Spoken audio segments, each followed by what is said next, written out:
Welcome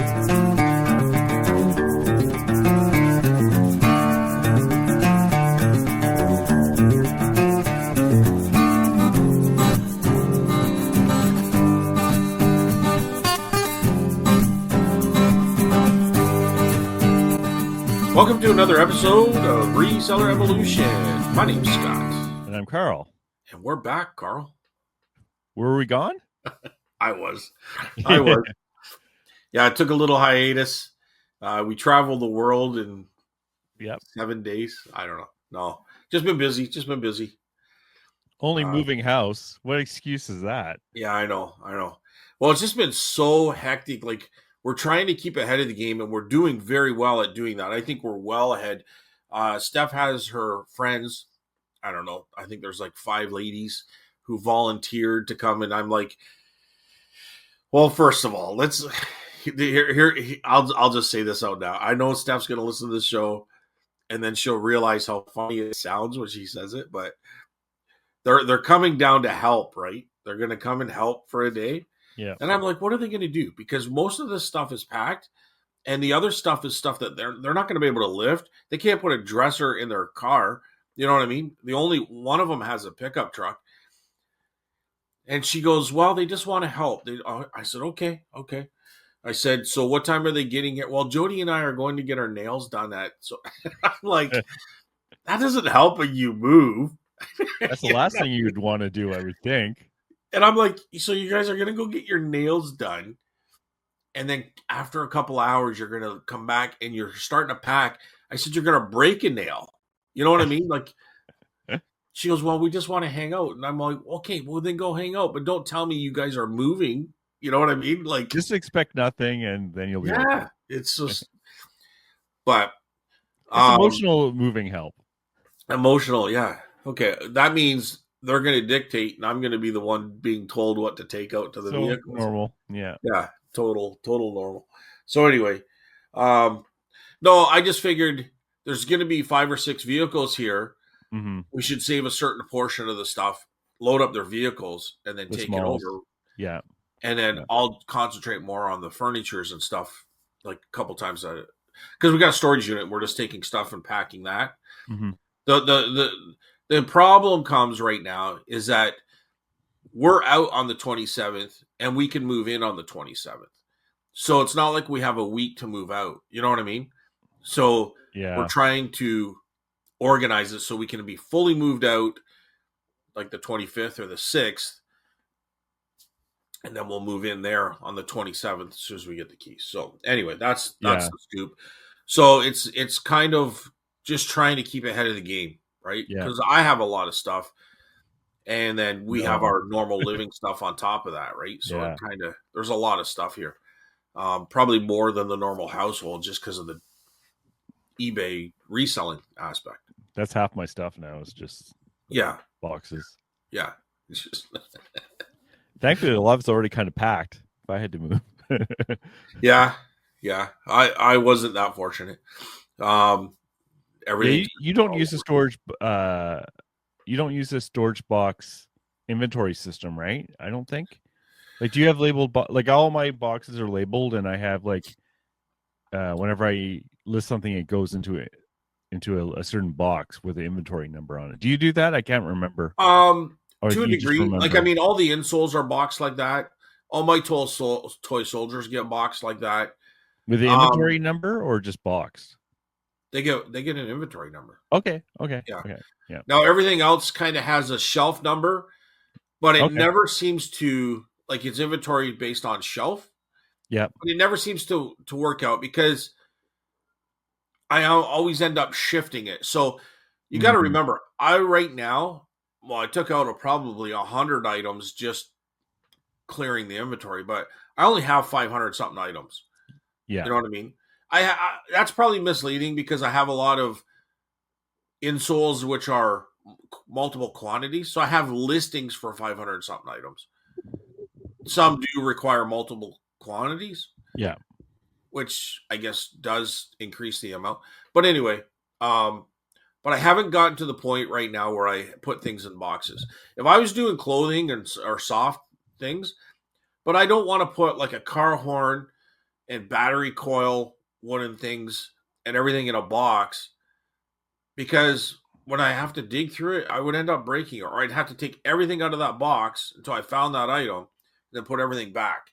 So Yeah, I get that, but for most of my stuff I put in the boxes is not stuff I'm worried about for things like that. yeah, Anything I am worried about damaging goes on a shelf.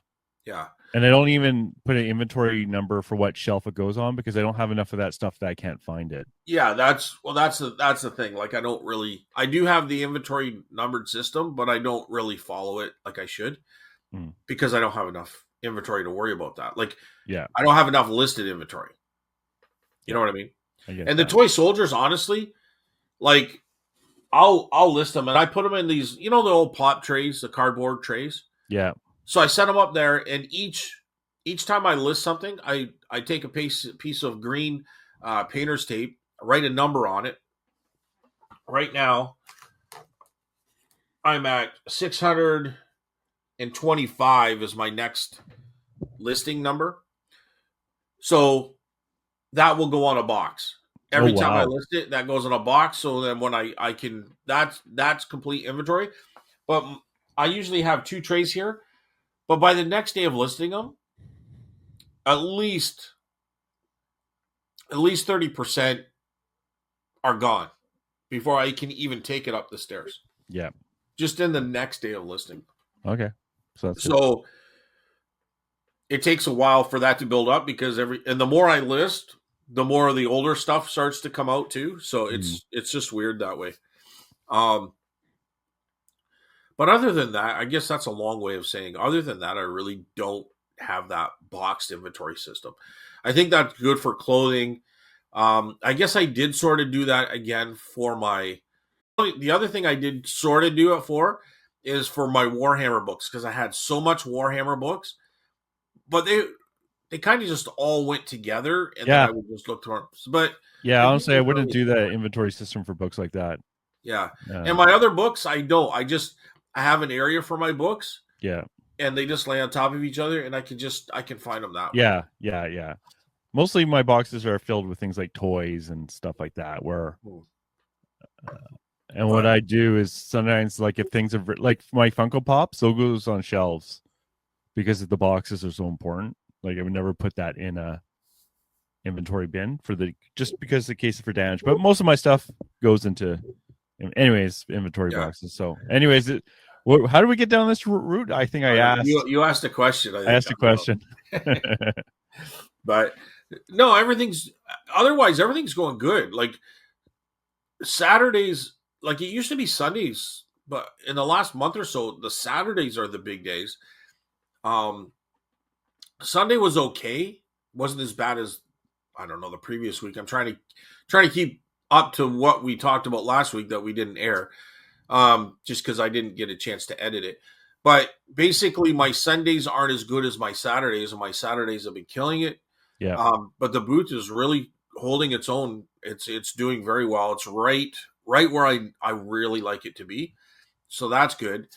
And I'm still making some sales on eBay, even though I haven't listed probably, I bet it's close to 2 weeks right now. So, oh, nice. Yeah. And let's say in the last 3 weeks, I might have listed for 3 days in 3 weeks. You know what I mean? Yeah. Ironically, I listed last night. Oh, did you? I put my store back online. So, nice. Yeah. I did that just after the weekend. But I didn't mean to change the subject there. But no, that's fine. Should I go ahead? So I taught, like, last week. A lot's happened, like every week. A lot's happened in the last 2 weeks, right? So last week I checked, and almost everyone had their store offline. When I put mine offline, like I noticed that Chris from Chris Treasure Chest had his offline. So did Adam. So did Serge, and me, and everyone did it for about a week. I didn't. Well, except for you. And so then I checked again, and Jamie probably. And then I checked again after this weekend, and things had changed over the weekend, and everyone had their stores back online. I think, except for maybe Adam. Well, Adam's not really doing it. He's not doing it anymore. No, but he's still selling the stuff he has. Yeah. the Or it odd appears to time. be. But Yeah. yeah, I don't know. I talk to him every once in a while. He'll come by the antique market, and he always says he's not selling. He's just he's I don't know. I shouldn't really speak for him. Maybe he wants to talk about it. Maybe we'll come back on. But he's doing something different. Oh yeah, like I get that. Like my interests go through ebbs and flows too, right? Yeah. So Well, it's still business oriented. It's just a different business. yeah. Yeah. So and what was I saying? Yeah. So what two things happened? One is the strike, Canada Post strike, that all changed because they went from going on strike to no overtime, Right. and that's a huge difference. And I'm not going to make any predictions, but it'll be difficult for them to take the next step, I think. So I think that was why a lot of people turned their stores back on. And this other thing is for people, when I shipped down to the United States, I had a Chinese made product. I put in the proper export documents with Canada Post and went through, and they never got charged tariffs. No. Even though they should have been charged tariffs. No. So they shouldn't have been. Well, they should have been, yeah. And so with Canada Post, not promise anything to anyone, and you make your own decisions, but it appears that the USPS is letting out some stuff through. If not, I haven't heard of anyone who's used Canada Post with low value items or any items, actually, to be honest, getting charged those tariffs. So, and also the Americans should be a little more aware of what's going on by now because it's been a few weeks of this. So, because if someone used FedEx or UPS, there's been some huge tariffs added. So all those things together made it so I turned my store back on. Yeah, it doesn't make sense to me with all the volume that comes through there. Yeah, they can't possibly do it. So they got to let the lower stuff go through for sure. True. You know what I mean? And now we have enough evidence that that's happening, and also, like I said, there's gonna be less surprises for the end, like the end people there. So we'll see how it goes. Like I said, I don't know if I said it in the last week's show that didn't air or the week before, but I said, what's going to hurt more than actual them saying that this is what they're going to do, because it's not possible that they can do it and still have everything go through. It's the psychological aspect of it. It's what the buyer's going to think. That's going to hurt more than anything. Yes. You know what I mean? Oh, yeah. Like if the buyer thinks that they're going to get dinged, that's going to stop buyers from buying. If they hear stories of their friends getting dinged, they're not going to care if it's Canada Post or if it's FedEx or UPS. They're going to lump it all together. That's the problem. And that's what I said. I'm pretty sure that was what I said 2 weeks ago, which would have aired, is it's the psychological part of it. That's going to be more damaging than the actual threat of it, or whatever you want to call it. Well, right? Anecdotally, on Facebook in the groups I belong to, there's a couple of Canadian reselling groups I belong to, and a lot of the people saying their sales are down, but it's always hard to tell because some people sales are always down. Yeah. So.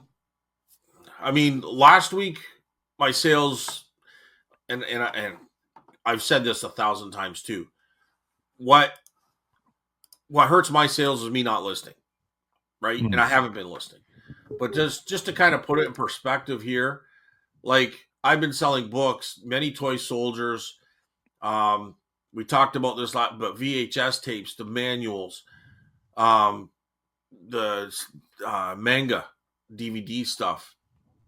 That medicine bottle that sold for $250.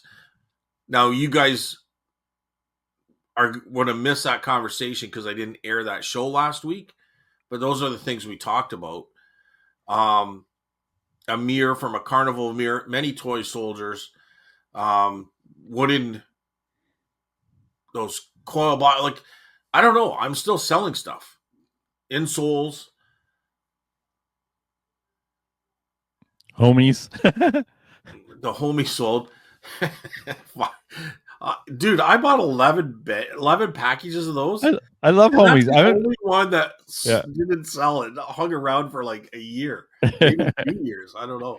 Homies are hilarious. That's one of my early finds was homies. And But I sold I them. don't think my sales have been overly bad. Like I think they've been pretty decent compared to I might have listed 3 days in 3 weeks. You know what I mean? Like Yeah, I can't complain. I good. like if I was getting this and I was listing every day, I'd be complaining. Put it that way.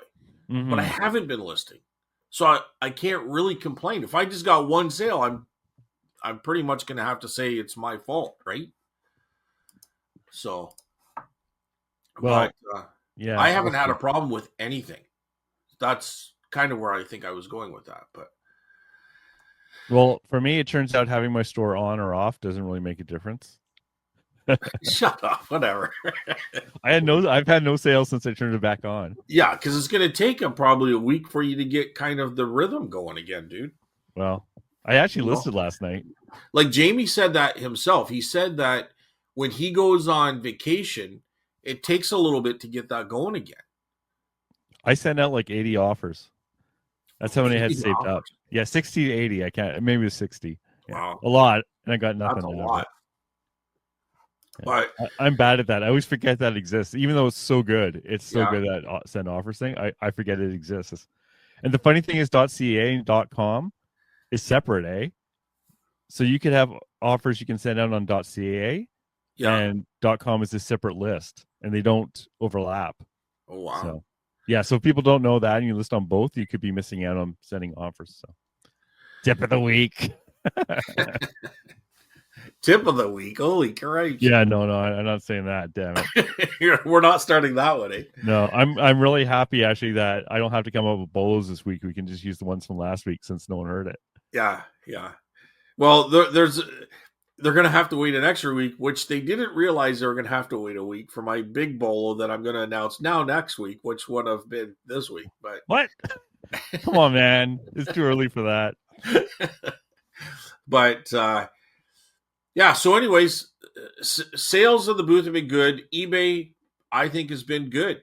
Like considering I haven't been listing, I'm going to say I'm not going to. I'm not saying they're slow. I'm going to say the there should have been more if I was listing more, but I think the ones that I have been getting, I think I have to be pretty happy that there's based on the fact that I haven't been listing.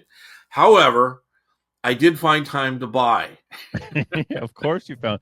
You couldn't put up our video that I spent my personal time recording with you every week for the last year and a half or whatever it is now. Dude, you took 2 days off. I took one. 2 weeks Hey, that off. doesn't count. That was I took different. 1 week. So my buying, I Yeah. went yard sailing, and I was pretty happy with what I got. It wasn't a lot again, but I was pretty happy with what I got. But I did also do an online auction, and I was pretty happy with what I got there too. Yep. I definitely overspent on one item, which I'm going to make money back. But the other stuff is really happy with, like, and a lot of paintings. One was a nude. It was a woman nude laying on her couch, like kind of sitting up with her legs across the couch, but sitting upright, elbow rested on the corner. Like from Titanic. Yeah, but she wasn't laying down. Like she was sitting up, and her legs were just out. You know what I mean? Oh, just out. Okay, thank you. And she had a cat. Her cat was with her. Oh my god, dude. I'm not kidding. I'm not kidding, dude. I'll put it on my video. I'll put a video out of it. But I bought this, and it was nude. And sometimes you know how you can't really grasp the size. But Yeah, I'm like, this is just a painting. Like, how big could it really possibly be? So I didn't really look into the size. I just thought people like nudes. It's do. actually Yeah. from her belly button up is how do I say this, is well done. I think the artist was going They something spent most with, of their attention in that spot. I wonder why. well, like her face is really well done, Yeah. and her chest is was well done Uh-huh. as well. Like I think her whole body was well done, but there's some aspects that weren't. Like her one arm, I think he was going, or maybe it wasn't fully completed or something, but she's got one arm like had it straight down and pushed against the seat of the couch to push her up, and the other one is resting on the corner, but it's the same arm in two different places. Like, so I'm like, That's that's weird. kind of weird. Like, she didn't have three arms. You know what I No. mean? But they were trying to, I don't know what he was trying to do there. And there was something else funky somewhere else. Anyway, but it was hanging on a wall. I didn't know that obviously at the time. But anyway, so I bought the painting because nude paintings sell. I get there, Carl, this sucker, it's huge. It's like huge, dude. It would honestly, I bet you it's like, I bet you it's 5 feet by 5 feet. Oh my Like, god. yeah, it's huge. It's huge. I could hardly get it into the truck. Oh my god. I once my wife and I bought a painting and I said, "Oh, it'll fit, no problem." It didn't fit. Yeah. We had to drive with it attached to the top of the car. Well, this one would have, if anybody had a car, 100% would have had to go on the top of the roof. 100% for sure. Like, dude, it was huge. Like, I'm carrying this out and I'm like, holy crap, I didn't realize how big it was. But anyways, I got some other paintings in there. I was really happy with that. Mm-hmm. Bought some jewelry. One of it is an Ivana. So Ivana Trump back in the 90s or whenever she was kind of 80s, she would have had a line of jewelry. And you don't know what jewelry, like you don't even know if any of it's signed. You're just buying it, right? But there was a spider in there with a crystal, like the back end was a crystal, like a clear crystal type stone. And then it was a spider and it had all like crystals within its legs and stuff. Goes for like $200, dude. Oh wow. Yeah, and I paid like $40 for all that stuff, and it was in a shadow box, and I think I get $100 for the shadow box because it was so nice. Hmm. So, anyways, there was different things like that in there, other jewelry too, but a lot of it is $10, $15 stuff. There was a couple other pieces that might be interesting. But anyways, it's all fashion jewelry. It's not gold or silver or anything. So, I bought a dummy. No, a mannequin, a female mannequin. So she fell apart when I was carrying her to the truck. Oh no. And the guy's like, "Oh, I should have told you she comes apart." Like, and I'm like, "That's even better," because now I was like, I just thought it was all together, right? Right now it's But easier the to arms transport. pop off and the top comes from the bottom. But Yeah. I'm gonna put that in the booth because we're starting to sell clothing. So, and clothing is selling really good, man. Really good. That's the thing that keeps me going is jerseys in the booth. Really, eh? But my buddy, he opened a little thing somewhere else and he wanted the jerseys back, which is fine, right? It's his stuff. Yeah. So I lost a lot of my good inventory, but it's all good. So, sorry, say that again. He what? So like how my friend, he has I'm doing a lot of his stuff. Yeah. So jerseys actually sell pretty good. Like I Right. sold a $40 and $70 one out of the booth on the weekend, right? Yeah. So jersey, and that's a high value for my booth. So he opened, and like he sells in lots of places, right? So Okay. he was trying another place, and he wanted the jerseys to see how they do well. Oh, So I'm just saying I had to pull a bunch out, which sucks because it was a good reseller for me. Not all of them, but yeah. who knows? They might come back too. But Yeah. I'm not angry or anything. But he didn't pull all his stuff out, did he? No. Just some of the jerseys. No, it's all good. It's all good. It's all good. Okay. Okay. But, it just sucks because, like I said, those I could count on maybe a jersey a week, and $50 is quite a bit for that booth. So, anyways, as an aside, clothing is. Someone was looking at one of the pieces of a jacket I bought, like at I call it the Wrinkle Dog sale, the private pick. And I was like, "Oh, please buy that jacket," but no, they put it back. Oh, jeez. A lot of stuff is small again. Like books have been crushing it out of the booth. Comics, glasses, VHS. Just trying to. So I sold a wooden. Online I sold 2 coil boxes.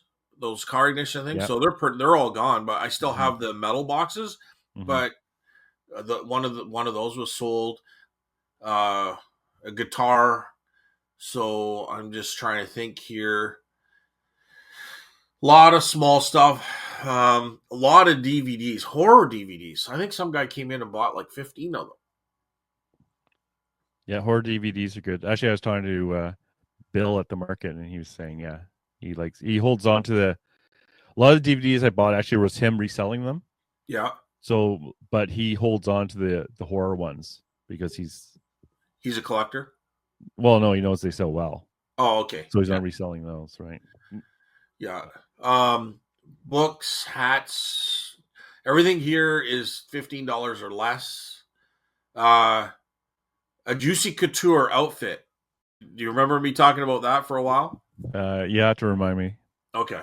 It's like a velvety feeling tracksuit, but it has big logo on the back, Juicy Couture. And I forgot about this then. The tracksuit has a piece on it. Well, anyway, out of the booth, I got $60 for it. What? Yep. Okay. It's an outfit. Piano stool sold $95. That sold very quickly. Is that the one we were talking about the other week? Yeah. So the audience wouldn't have heard, but I bought that last week at a yard sale for $10. That's what they were asking for. It had $10 on it. I'm not gonna complain about $10. So I paid them $10, put it in the booth, and within a couple of days, it sold for $95. It was in very good condition, and there's detail to it. Not like overly elaborate, but it was more than just like plain. But the wood was really nice too. Like sometimes they could be dried out wood, and it can, but it would have been nicely in a nice climated. Probably was just taken right out of her house. Like it wasn't sitting in a barn or a garage and weathered and shit. Like it was. And the glass, like it had the claw feet, and the glass that goes into the claws was nice. Like it wasn't chipped up or anything. Probably asked too little, but it's hard. They're not going for what they used to go for. You kind of want something that it's not like it's huge, but big enough that you kind of want it gone anyways. Yeah, but it's definitely not huge. Like I'm okay with it, but. I sold a DVD, so that might have been a set for $30. And so nothing's selling for like. Still, it's been a couple of weeks since I sold anything for over $100, but sold a ton of stuff. You know what I mean? So anyways, that's kind of my week or 2 weeks, kind of in a nutshell. There, Carl. Yeah. How's things been going with you? You got your store back on? Yeah. So nothing there. I did my accounting for the flea market. I made a whole $30 every weekend net. So I'm making about $3 an hour. Wow. And that's before that's just basic expenses. So yeah, what are you gonna do? But I like I said, I always feel better after going. I bought a few things, a cool old lock and stuff, and a Princess the boats, like the one it's not the Titanic, but it looks like a Titanic tin and stuff like that, just for fun, right? Yeah. And I had a couple. I made sure this time it wasn't a big deal, but someone came up. Funny, two people came up, two guys separate, looking at my Pez this weekend. Neither of them bought any. But then I thought, I'm going to try this. So I said, well, if you ever want to downsize your collection, just let me know. And both of them were up for that. So, and I was thinking, man, I should be more proactive on that stuff. I don't have to be pushy. It's just, Well, in some cases, that could be the benefit of having that store on its own. Right? I think it is the benefit. The benefit, right? So, yeah. I've known this and I've talked about it, but I actually did it this weekend a little bit. And of course they say, "Oh, do you have business cards?" It's like, no, I don't have any here. Why would I have business cards there? Yeah, really, eh, Carl? Jeez. What a silly idea. It's like nobody's ever mentioned that before. I do want to say something that was kind of neat. When I was going to pick up the stuff at this auction, yeah. I'm friendly with them, right? I know the people that run the auction, and so we know on first name basis. So, the one lady called down or something like, Scott, do you got stuff up here upstairs? Because there's downstairs, middle stairs, and basement, or basement, middle stairs, upstairs, and then there's the garage, and then there's this shed, and they have it all organized, right? Yeah. So the one lady, Scott, you got anything up here? And because she was not doing anything, she was gonna get my stuff, take my paper, and go get my stuff for me. And the one guy goes, Scott, do you have a YouTube channel? And I'm like, yeah. He goes, yeah, I used to watch you. That's fun. Because I haven't played it for a while. I haven't done anything on that show for a while. So Yeah. that was kind of neat. That's awesome. Right? Yeah. Well, anyways, yeah, I got a lot of stuff. Like I was pretty happy with the weekend overall. Mm-hmm. So, based on the stuff I got. So I actually didn't go out. I was actually sick Friday night conveniently. Conveniently. Yeah, it was great. But I was fine later that day, but unfortunately, yeah. So I didn't go. It was raining anyways, so yeah. It was fine. One thing that happened this weekend, this friend of mine, Bob, at the market, he came up to me and said, "Oh, have you heard of Miller & Miller auction house?" Yeah. Because they had a big sale this weekend for tins. And so I guess Miller & Miller sold a 3 Strikes tobacco tin for a record $55,000 in Canada. And it's kind of interesting because they found the tin behind a wall. And so it was in almost perfect condition because it was like protected from the light and everything. So he's pretty excited about that. That was pretty cool. It was just funny. It was one of those circle things, where someone's mentioning something that I knew about because of the show. It's like, yeah, I've heard of Miller & Miller. Yeah. That's kind of cool. They also set a record for Maud Lewis paintings too at one point. Like I think it was last year in February, so like a year and a half ago. Maud Lewis, who's that? Yeah. Siraj might know. She's more of a like a East Coast thing. So yeah. But it is folk art. Yeah. Like I said, it's fun. Like I'm gonna concentrate maybe a bit more on like the sourcing, which I've talked about 100 times, and I actually listed a bunch of postcards last night because they're so damn easy. I can sit there, I can listen to something and just like post away, and so. But somehow I got my place clean again, so that's pretty good. This is exciting stuff, I know, for people, everyone listening, but this is reselling life, right? Yep. Repeat, rinse and repeat, rinse and repeat. Yeah. And then find a tobacco tin for $55,000. Yeah. Oh, I went to an estate sale. Oh, they had it estimated around 10 to 12,000, and they got 55,000. Yeah.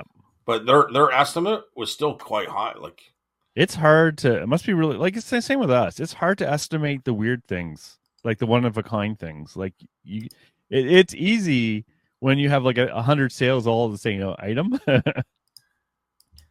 but you're never going to see one like in this condition or this the brand, of course, very often. Excuse me. And it's Canadian, so Canadiana in Canada, obviously. Americana in America is going to do good, but Canadiana stuff does really good. So I got Scott distracted. He's like, well, this tin is they're calling it the Holy Grail, the best of the best, the rarest of the rare. I usually look past tins because I just don't know enough about them, and in a lot of cases, they're not worth much. So that was what I was talking to my friend Bob about at the market when he said tins, because he said was a big collector of tins, right? And he knows I'm into antiques, so that's why he was talking to me about it too. And I said, honestly, I'd never look at tins because when I'm at the auctions, like live auctions, there's lots of tins, but there's also 100 guys who have 100 years of experience each of tins. And if you're anything that half decent, they're gonna know, and everything garbage, they're gonna know. So it's just one of those things. It's like records for me. It's like there's so many people who know so much that it's hard to niche a little spot for yourself where very few people know about it, but you do. Not that there's anything wrong in tins. I think tins are cool, but Well, I go to auctions and they all look like $1 million, or they can all be worth $5 in my mind. Yeah, like I But got that tin just this weekend, right? But you'll, I'm, you know, yep. But you'll see people bid up some tins, like, and they'll let other tins go, and to me they all look the same. So I don't yeah, know. Like, I don't know what the so. And honestly, it's not something that I have an interest in knowing. You know what I mean? Like this one, I'll remember it now because it's got a baseball player on it, right? it's bright red with gold lettering and a baseball player on the front, Yeah, and it's old. It's cool. It's cool, yeah. right? Now is it Well, $55,000 cool? it Well, is if maybe not you for me. it is if you sold it for that, Yeah, well, yeah. right? So, but I'll have to go and check the other tins, but because I'd be curious what the other tins went for in that auction. Anyways, let's not get too distracted on this. So, uh, the other thing I did is I went to an estate sale because one of the people at the market, I think her name is Dale, which is a woman's name, I'm being told. So, anyways, she was at the market. And she says she works at these estate sales. So I'll go to an estate sale here in Ottawa. It's an interesting area. I can snoop around the house, old Rockcliffe area. And I went there, and she wasn't there. But you know, like I said, these professionally run estate sales here.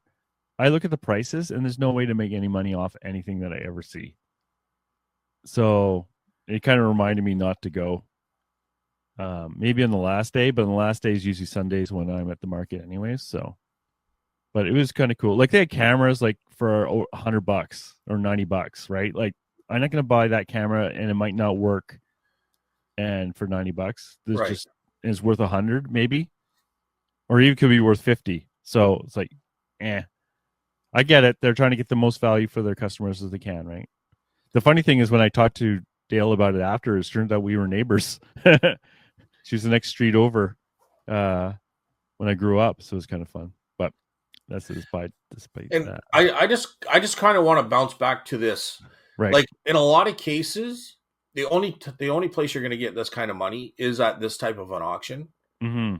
Just like I don't think you'd be able to get that money on eBay. Oh Nor God, no, right.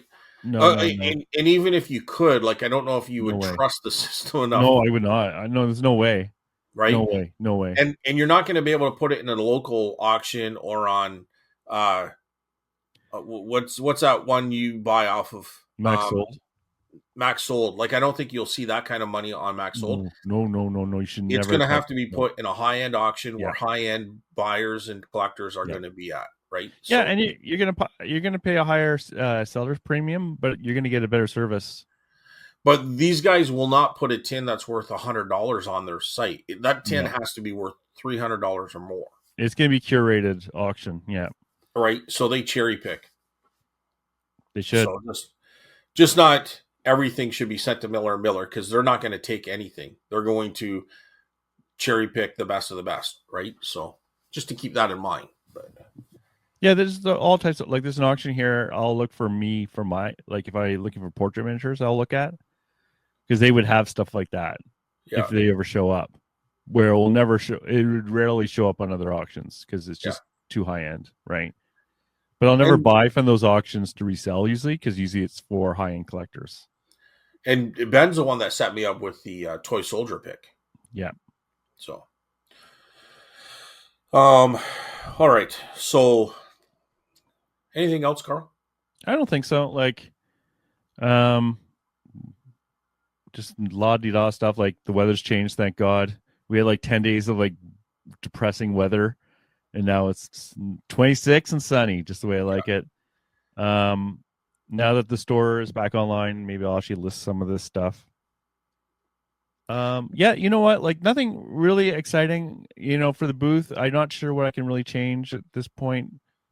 Same thing, get better stuff in, take the garbage out, pursue personal contacts more. Put business cards in a sign saying like I'll buy your junk, or you know what I mean, or I know. I got a whole desk right there. I swear, I think I even have my cards at the booth. Oh, It's really? just that it was buried under a bunch of boxes. Yeah. I actually spent like it was quieter this weekend, so I spent a lot of time actually just cleaning up Okay. because I had like way too. It was junky where I sit, and now I've cleaned it up a bit. So, but yeah, and I want to put a sign up with our podcast. It's like, how much work is this? This is nothing. I have a color printer. It doesn't have to be perfect, right? Flashing lights. So hey, lights work. Damn it. Yeah, I know. I bought the ugliest lamp.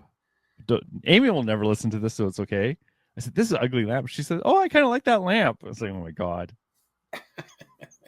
I think we have different styles when it comes to kind of stuff. It's like brown and yellow glass lampshade, right out of the 70s. Yeah. But I saw it at the thrift store for like it was $15. I had to actually ask the price, and it's like, I'll get 60 to 70 or $80 out of the booth for it. So it's like, and I'll have more lights. Like I already sold a few of the lamps I had there, so I picked that Yeah. up. It's like art, right? Like things are in the eye of the beholder. So No, this is ugly. yeah. That's funny. Yeah, I don't know. I don't know what else to say for me. I just I'm looking forward to yard sales. Um I am being extremely picky, and that's probably why I'm buying a lot less and only getting a few items. But He says that, but every time I talk to him, he's picked up a ton of stuff. well, okay, I did say that. That's true. But at the auction, like I filled my between car. I filled my truck, Carl. I filled yeah, my well, truck. between yard sailing that day and then stopping and pick my stuff up at the auction, like my truck was packed. It was completely packed. But there was, I did get I got a couple of things for myself for the booth, but I only paid like under $10 for them Mhm. in two clothing racks. One is a circle so that it's actually squared, but it's got racks coming out both like Prongs, yeah, on each corner yeah, so that it can spin around. yeah. I had that Um, actually at the booth. It's really good. yeah, It grabs attention too. yeah, and it takes up less space than if they were Mhm. all long. But I also Yeah, bought a long one, and I bought the mannequin. That's all for my booth, right? So, and yeah, those are big items that took up space. Plus that nude picture. right. That's So, gonna take up half the booth. here's what I'm thinking about doing. Okay, tell me if this I'm out of my mind. I'm thinking about cutting that picture in half, No, right? what? So I'm gonna have her face is really well done, right up Oh my into god! her boob. So the one boob isn't completely finished, I don't think yet, right? But the one is like mint. So what I'm thinking about doing Uh is huh. cutting it on an angle and have her one breast and her face and everything in one picture.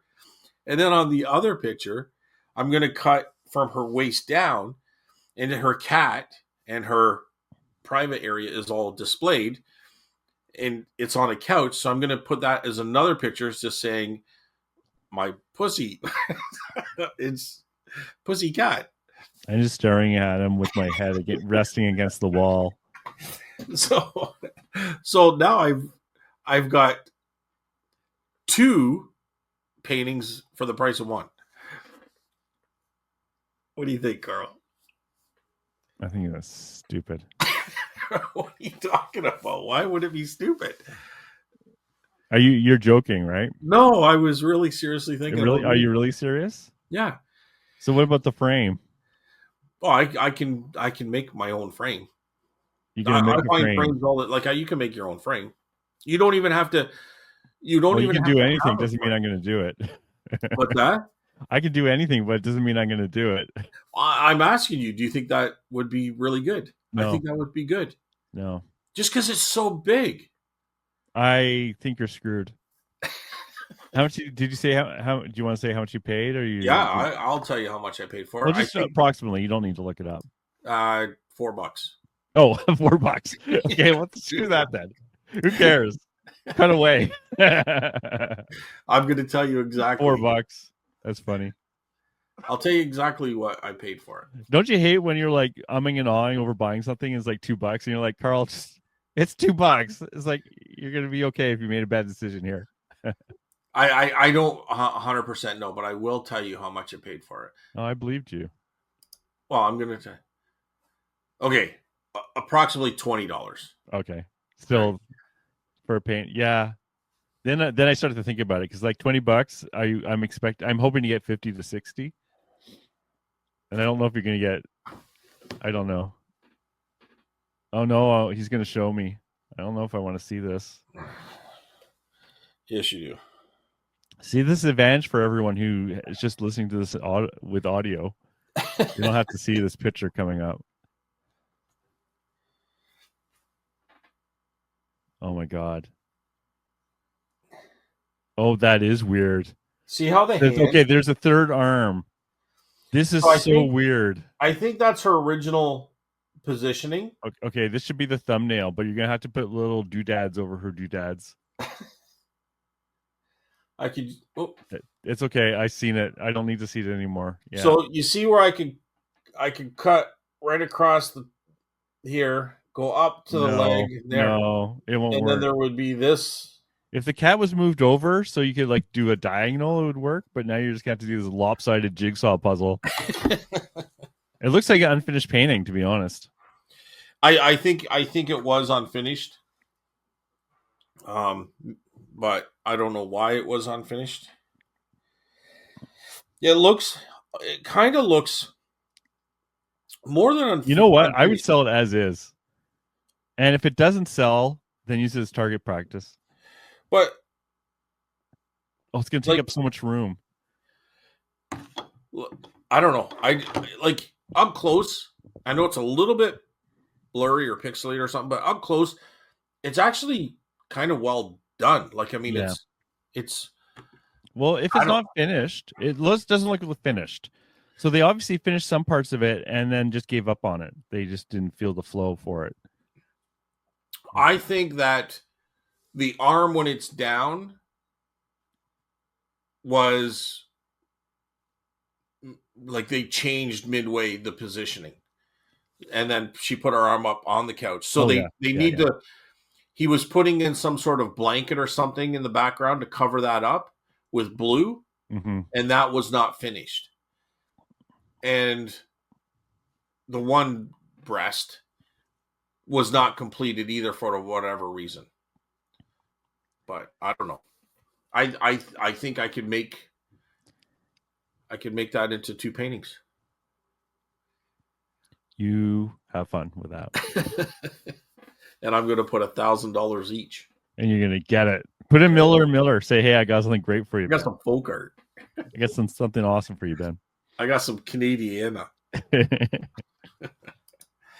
But anyway, I don't know. Just That's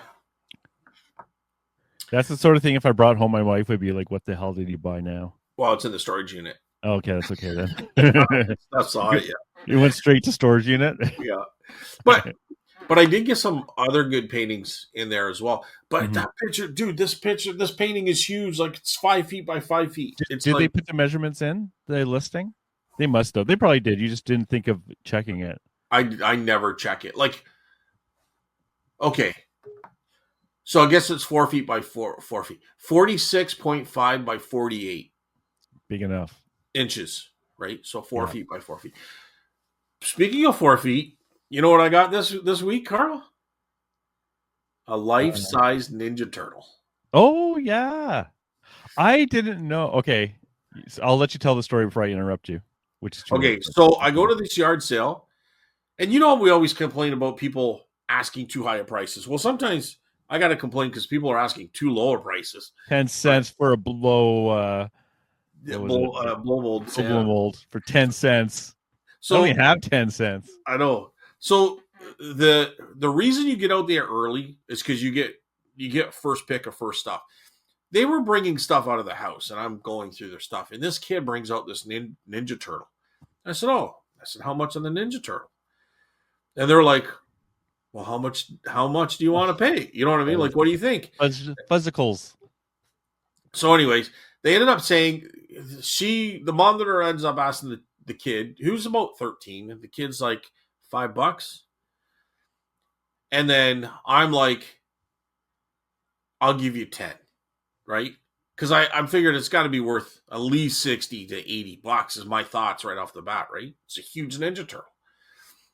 And she's like, no, that's too much. That's too much. $5 is fine. So I said, no, I don't mind $10. So I give him $10. So I start looking through the other toys. I see a He-Man. I see the Tiger, but the Tiger seatbelt doesn't have the strap. It's broken off, but the Tiger's in good shape. I see a Mr. T, and these are all toy figures. And I see a right timeline. What's that? It's the right timeline. Yeah, like and then I see 90s. a Thundercat, but it's only got one glove. The other one was missing. So we're searching for it. I should have looked for an Amy A. I forgot about that. But if they have A-team stuff like Mr. T, Well, the Amy A goes for $80, right? Yeah, So, like that's what I was saying. Like the timeline is right. yeah. So I'm going through there. Most of it was modern, but there was some of these other things in there. So, anyways, I pick out the Mr. T, the Motu, and Thundercat, and I'm like, well, what do you want for these? I said they're not complete, but what do you want? The mom goes, you give us extra money, an extra $5 for that. She goes, just take them. And I'm like, no, what do you want for them? She goes, no, honestly, just take them. We're just happy. And I'm like, okay. So yeah. So, and they give me 2 nunchucks. Well, every listing I saw, except for if they're brand new, they only have the one nunchuck, and the nunchucks sell for $50 just for the nunchuck. So I'm going to sell one and keep one with the turtle, put it in the booth. Carl, do you know how much those Ninja Turtles go for? Yes. How much? Well, it depends. Like there's different. Are these the Playmates ones? Like, what do you mean Playmates? Like Playmates made a bunch of Ninja Turtles. These are life-size Ninja Turtles. Life-size. Well, now I know because you sent me the listing. So, okay. But I would never have known that.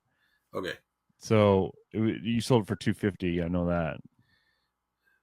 They have sold for $250. Oh, I thought that's how much you said. Sorry. Yeah, like I think $200 to $500. $500 is your brand new one, so I think $250, $300 for some pre-owned ones for sure. That's how much it shows for you listening. Yeah. Yeah. So I'm gonna probably put about $165 or $185, and I'm gonna sell it to the booth because it's very big to package and stuff, so it makes more sense to sell it. Oh, I thought you sold it. So yeah, I was talking at the market with Chris about that. And Chris is the guy across from me. He would know Ninja Turtle stuff, right? Yeah. So I was just showing him what you got, and he knew exactly what it was right away. And then he said, "Oh, it's large." I went, "Oh my god, it's 4 feet." I said, "I hate to pack that," and I thought that was your sale. So I was no, it wasn't my sale. How's Scott going to pack that 4-foot thing? That's like a pain in the butt. But that makes more sense now. Yeah. Yeah. But I'll still end up getting 200 because if I get 165. And then I sell the other nunchuck for $50. Yeah. Right? Like probably I get 150 and sell the nunchucks separately, but I'm not. I'm going to keep one with the turtle itself. So, but yeah, like it looks like it's not that old. This turtle, like it looks like from the. It's probably from the 90s. Yeah, I was going to say late 90s. So, but honestly, the Ninja Turtles themselves aren't really that old. They're originally from comics when I used to collect them, and they're black and white back in the day. 80s, right? Yeah, but like they're not like Stan Lee stuff from like the 1940s or anything. Like they're relatively newer. Oh, I guess so. But 80s, like we're already 45 years from that. but sure. They. Like sometimes I guess it's newer because they kind of just took off so quickly. There's different generations. Actually, Teenage Mutant Ninja Turtles in my cheap book. I haven't updated in a long time. Yeah, because there's some really amazing ones out there. I guess it's in the garage, but I have uncovered a box in my garage, and it's a tote this big. Yep. I guess the audience can't see, but it's full of Ninja Turtle stuff. All the characters. So I have to go through it and see what I got in there. Yeah, like a lot of the Playmate stuff has no value, but that's not a universal rule for sure. There is rare ones.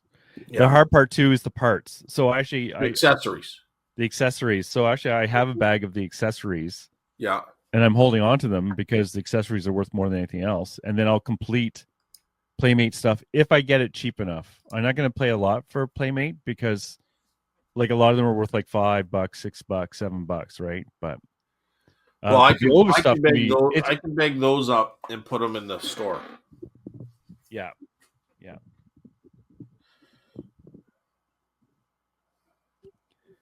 Cool. That stuff is fun. I'm just trying to think of anything. Like it's Teenage Mutant Ninja Turtle is such a huge range because, like you said, they've been producing them for a long time. I know the original ones can be worth quite a bit, but I never seen one. I did buy a not Shredder. What's the rat one called again?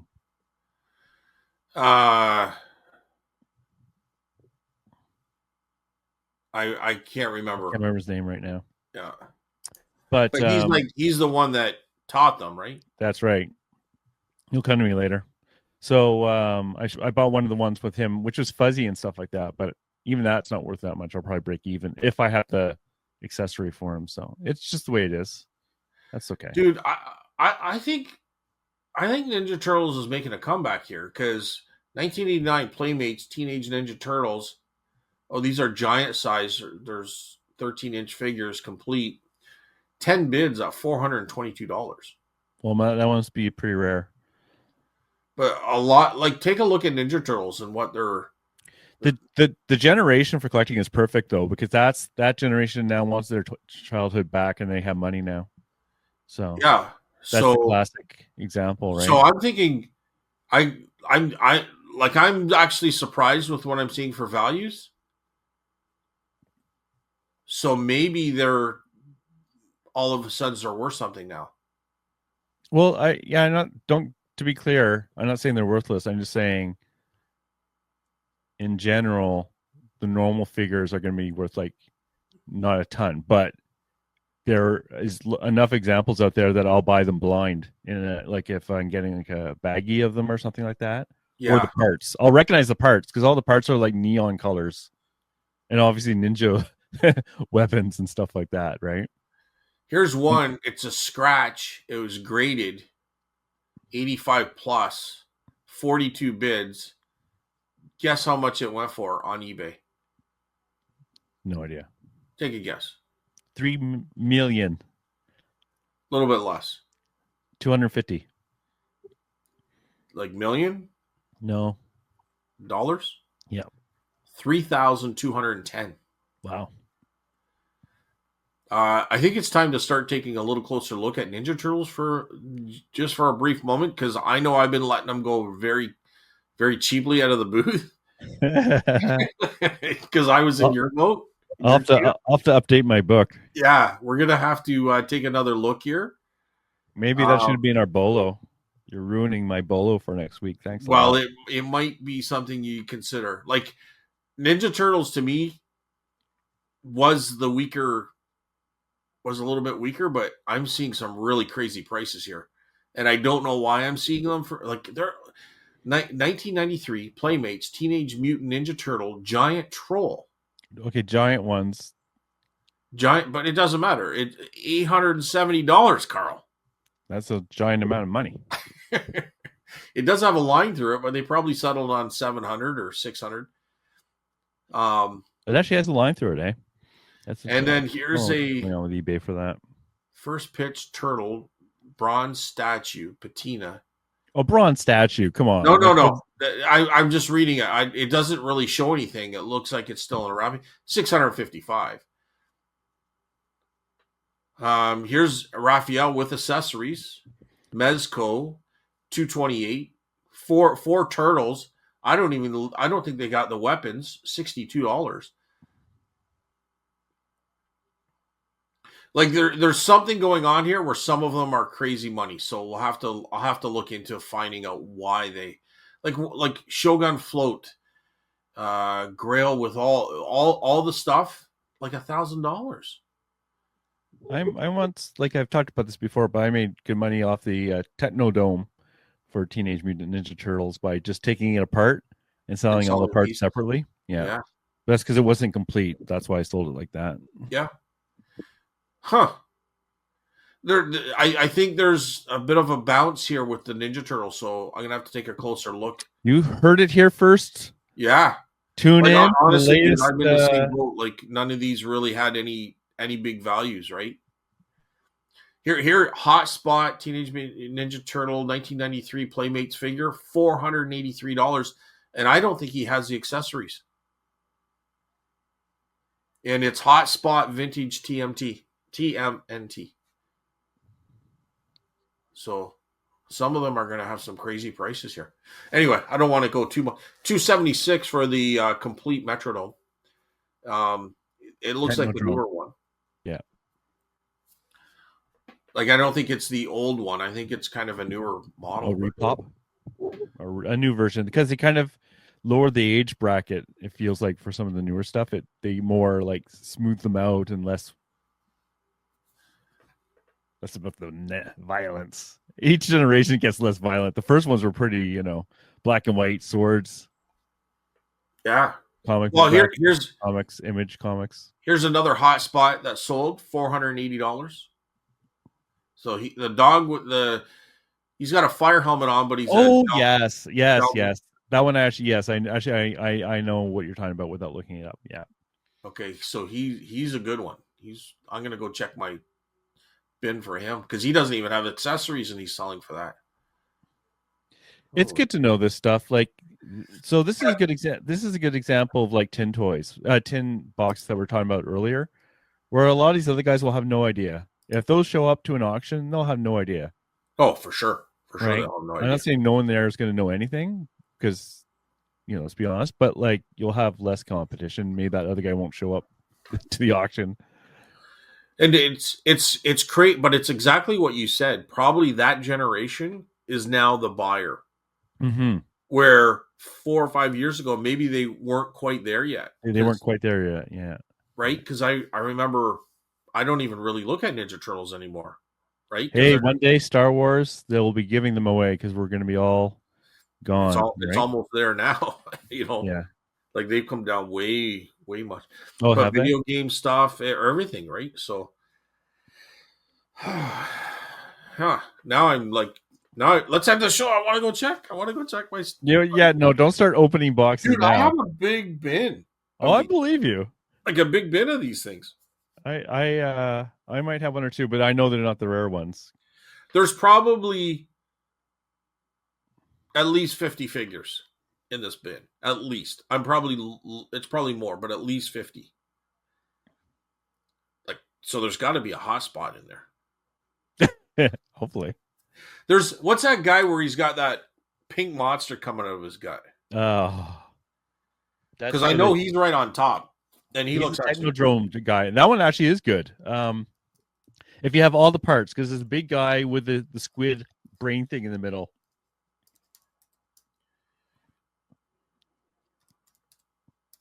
There's some expert listening to this right now going, you guys are idiots. How could you not know this stuff? I got people calling me an idiot all the time. Let me just see. Is it Brainiac? I don't know. Now you're making me Google it during the show. This is. I try not to do this stuff during the show. We gotta educate or be educated live on air.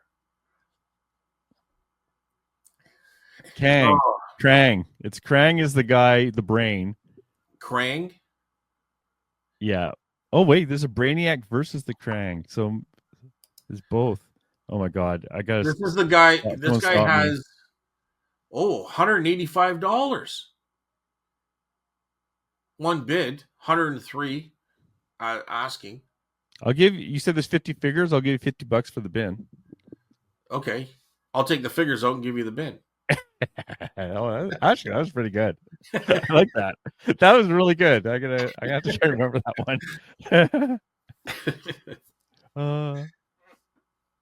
There was a joke with one of the actors the other day. It's like it was from a movie, and the guy said, "I bet you guys I can do between 200 and 300 push-ups." And they all put money down, and then he did 3 or something. Yeah, that was between 200 and 300 push-ups. Yeah, I saw that. Yeah. I like that. What time is it now, Carl? It's the bolo of the week. It is bolo of the week, and I have a bolo. Do you have a bolo? Oh God, I'm going first. All right, That you go that's first. never a good sign when I go first. And I have not sold these, but I have seen them around and ignored them. Scott's laughing because I already told him about it in advance. So, do you know the Bombay Company? Yep. So, Bombay Company by itself can have actually good value, Yes. believe it or not. Yep. Now, it's definitely not one of those blanket statements. But the funny one I'm going to pick is Bombay Company butlers. Okay. So what these are basically like you'll have like either a person or a dog or something like that, which is basically a standing figure that's holding a tray. So And, you know that there is antique versions of those too, right? yes. Okay, antique, vintage. Yep. So I don't think Bombay Company's around anymore. I think it's gone, right? I believe I so. don't know. Is it? That's interesting. Okay. Um, and it's funny when researching this, I came across a CD rack that I have two of, and it sold for $90 online, and I can't sell them for $20 out of the booth. So it's kind of funny. They're big and heavy though, so I'm not sure what I'm gonna do. Were they made in China? I don't know. Like this is the sort of thing that often is made in India or Philippines and stuff like that. So I don't, Okay. or those areas, not necessarily China. So I'm not sure. So, anyways, back to the butler things. So these are figures standing up with a tray in front of them. So, and I'm talking about used values. So there's a few here sold for dogs. It's just a dog on its hind legs holding up this tray, and they sell for about 600 Canadian each. The ones with the older guy holding a tray, they're more like 250 to 350 range used for these things. I have seen them at garage sales. I'm not going to say you're going to see them, and you need a proper place of where to sell these things, right? Yeah. You don't want to just pick them up blind, and you want to make sure they have their tray, because if they don't have the tray, they're kind of useless. Do some of them have a loose tray that maybe you could swap out and put a different tray on? Well, the ones I see are always the same square tray or a round tray. But they're secured to the piece, or are they separate? They're probably separate. They're probably just sitting on there. Okay. So, like I said, I haven't bought or sold these, but I've seen them. I would pick them up now because I could put them in the booth. But they're pretty big. I'd only sell them if you're going to do Facebook Marketplace or the booth. Yeah. But as a bigger thing, Bombay Company might be worth learning a little bit. Bombay Company, I don't really know much about them. So there's also female versions. It's about the same range as the guy version for the trays. And like I say, Bombay Company, it can be a bit of a bolo by itself. Yeah. $100 $200 range, depending what it is, right? I know that's very generic, but they have some nice display sets. They have some marble sets. Something that once you kind of know Bombay, it has like a certain coloring for the wood. But yeah, that's my bolo. Good luck, everyone. I don't know much about Bombay Company. If they kind of looked at old stuff and then made it modern version of it. I think that's what's happening a lot. Yeah.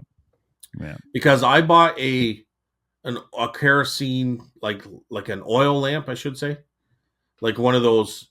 You know how they used to have them, the old oil lamps. Well, this was a modern one, but it was really well done, and I think it might have had image of. I could be wrong, a lion or a dragon or some sort of image to it. But anyway, I got $125 for it, and I paid like $10 in an auction because the auction was antiques and nobody wanted it because it was modern. Yeah, but I pick up everything. So, and I got pretty good money for it online. Well over $100. It might have been $150 or something, but it was Bombay. That's how I learned about Bombay. Yeah, they have lots of nice display units, but really, there's not too much I think I would sell online because it's going to be too heavy. Yeah, this one came apart.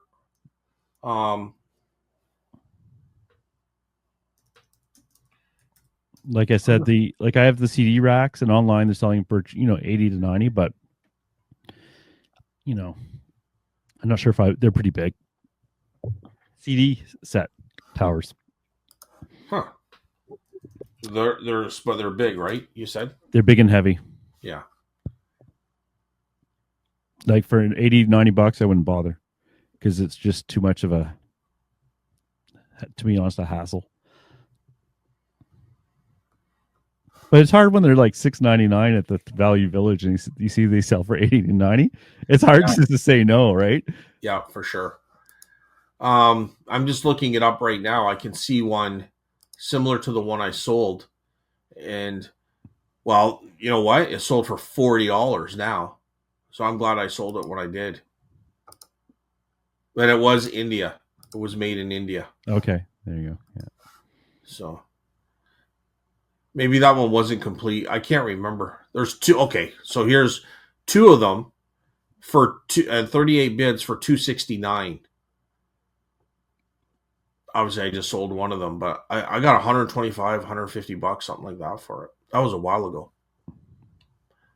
So yeah, some Bombay company stuff can do well. Yeah. In fact, a lot of the display cases I would probably keep because you know how hard it is to find a good display case, like small ones. They're not cheap. They're not cheap. I know it's hard to find them inexpensively. Like I want one for I have rings. Yeah. And I want something that I can lock, but I want it small because I don't want it taking up all my desk. I can't find one for less than 150 to 200 plus.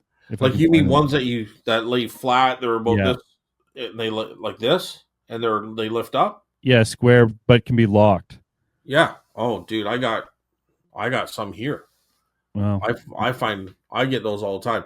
If I get them under $20, I'll pick them up. Oh, if I could pick them up under $20, I'd be laughing. Yeah, sometimes I pick them up for less. If you look at old footage, I had two of them because I had to screw them down under the table, and I put hockey cards in one, and I put a bunch of knickknacks on the other. But I took them out so I could display my books on that area now. If you see the last post I did, it was all books there now. So I took them out. I'll use them for something else down the road, but I just put them in storage. But yeah, it's hard because I'm not too worried about theft, but I don't want to make it just easy just to. Yeah, and sometimes you lock things up because of damage, and maybe you have a group of something. Like if you wanted to sell 3 or 4 different things, you don't want people just grabbing one or setting one somewhere else, and then you're looking for it to make it back to the set or whatever. So yeah, I'll lock that kind of stuff up too. But yeah, no, I understand. And you just don't want to make it easy for them either. So. Yeah, and if I have it near me, that's good enough. But yeah. Actually, someone sold a really cool 1918 gas pump at the flea market this weekend. I know it was well over 1,000, so that's pretty cool. How what year? 1918s, something like 1900s. Yeah, okay. It was really cool. Huh. I don't know why I'm saying that. Just a little side. So, what's your bolo? Was it in really good shape? Was it modified or repurposed, or was it all original? All original. I went and looked at it because in decent shape or great shape. Good shape. Good shape. Huh. Wow. It wasn't like a gas pump that you would find like at a gas station. It was had a big glass thing on the top. No. It was more like a hose, kind of like a fire hose kind of thing. It was kind of weird. Oh. Anyways, I shouldn't have set it aside without knowing more about it. No, that's fine. That's fine. I say stuff all the time I don't know nothing about. Just kidding. I just kidding.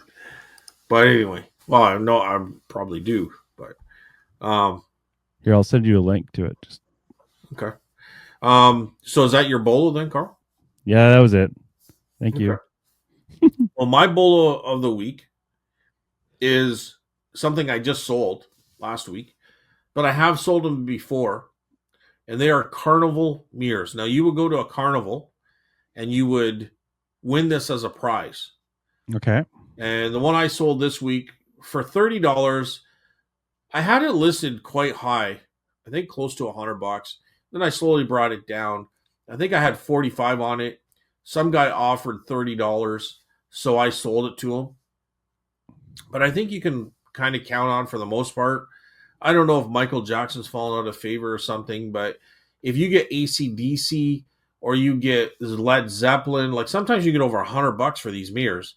These, I'm looking at them now. These would insta sell out of my booth. Yeah. There's such a huge market for exactly this. Yeah. I have an AC/DC one and the Who I just put in the booth like last week. So you could see it in the Instagram post I just did. The problem with the AC/DC one is when I went to clean the dust off it, some of the paint spots, like, it kind of looks like little missing paint areas. So be very careful, because AC/DC I would have sold online, except for now it's got little, it's areas that, like, you can still read it, and I think someone's going to buy it for $25 because it is AC/DC and it's kind of rare. But it was kind of unfortunate that it had to get rubbed. Some of the paint came off when I just tried to clear the dust off it. But when you say mirrors, they don't look like mirrors. Well, they are mirrors though. Oh, are they? Okay, they look like album covers, the ones I'm looking at. Well, they look like album covers, but there's a mirrored. What it is actual a mirror, and then they have like a painting of. Well, this one had Michael Jackson, then it had Thriller, and then it had the words Michael Jackson, but it was all an image, and it was it's not really a paint. It is a paint, I guess, but it's not like somebody painted it with a brush. It's probably an image that was put there by like a machined image, like a print, but with some sort of paint. They're pretty cool, I must admit. That's the one I sold. But I have sold them, and these are ones that I've got in the past. I sold them out of the booth, and I probably shouldn't have, because I probably sold them for like $30, and they're probably worth more. But one was a marijuana leaf, and it said, and I won this in the 70s as like a 10-year-old, 8-year-old kid, 7-year-old kid at a carnival. And it says, enjoy marijuana. Or no, it said, smoke marijuana. And then I had another one, and it was in the Coca-Cola thing. And it says, enjoy cocaine. Well, what's wrong with those things? That's perfectly good for a 7-year-old kid. But it was in the style and image of Coca-Cola. That's funny. These carnivals, they're running a little on the edge. They were running on the edge. Like, this is back when you could get like, Iron Maiden, Motley Crue, and like this is like the early 70s, right? Sketchy places sometimes. Smoke marijuana and enjoy cocaine. Those are two beers that I sold them. But they pop up every now and then, right? So you usually pick them up at yard sales for $5 or $10 because nobody cares about them, right? But this is great, Bolo. I'll remember this. Yeah. And they're smaller too. You can get smaller ones. So these ones are about the size of a record. Mm-hmm. So that's a good way to give you an average size. So that's a good point, Carl. But you can get smaller ones that I have not seen, and I think they're like 4 or 5 inches by 4 or 5 inches. Yeah, I'm taking a look at a couple here. One's 6 by 6, another one's 12 by 12. Yeah, mine would have been 12 by 12, I think. 12 by 18. So yeah, definitely a variance. Which really reduces the price, but when you look at them for a reference, you might not recognize the size difference just by viewing the picture, right? Yep. So, but yeah, carnival mirrors, and they're quite like they're out there, so you'll see them every now and then. Now, the guy that bought them off me was local here. He's about an hour away, and he sent me an image of his collection, and his whole room is like you couldn't slide a piece of paper between them. Like they're like tiles on a wall. Yep. And like his whole room is with these. So, and he asked if I had more to let him know. And of course I said yes, but I'll never remember who he is. But I need to get better at that. Yeah. There's so many things I should be doing. But I'm on Instagram now.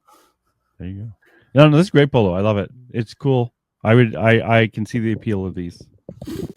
Yeah, especially like the old rockers, right? Like they're like horror movie guys. Like they love all that stuff, right? So Yeah. there's definitely a group out there that would get. Oh, so this is it here. Oh, that's interesting. So he's talking about the fuel Gas pump. I pump. sent him gas pump. It's just a picture of the two guys, and they sold it. So Huh. $1,000, eh? There's no name or anything on that. there's a plaque on it. Yeah, There is, eh? but I can't remember what. I actually looked at it, and it was just really. You don't see these every day, you know. Yeah, I can't remember how much he was asking, but it was not. He wasn't giving it away, and he shouldn't. Like, how often do you come across Yeah, for sure. stuff like that? And there's buyers out there. You just got to wait for that guy to come there. Yeah. Was there anything else, Carl, or that was? Nope, that's good. Okay. Thank you for Tina for Bolo of the Week. Totally Bolo not stressful for me at all. Yeah. Well, she's the creator of that section, so of the show. So what's next, Carl? Comments of the week. Comments of the week. And I guess we'll start at so anybody new to the show, what you do is leave a comment. We're on Spotify and we're on YouTube. It's audio only, but if you leave a comment, we read that throughout the week. So and usually we start with Spotify comments. So you want to read the first one there, Carl? Yeah, because it's kind of related to me. Oh, okay. So Melanie Harper says, why are you overpaying for U.S. postage stamps? Don't you buy U.S. bound and international stamps? They are exact required denominations and sell in booklets. Okay, yes. So I have always found this very confusing. So for the stamps, there's P stamps, which are permanent stamps, and then I also have U.S. bound stamps that are $1.40.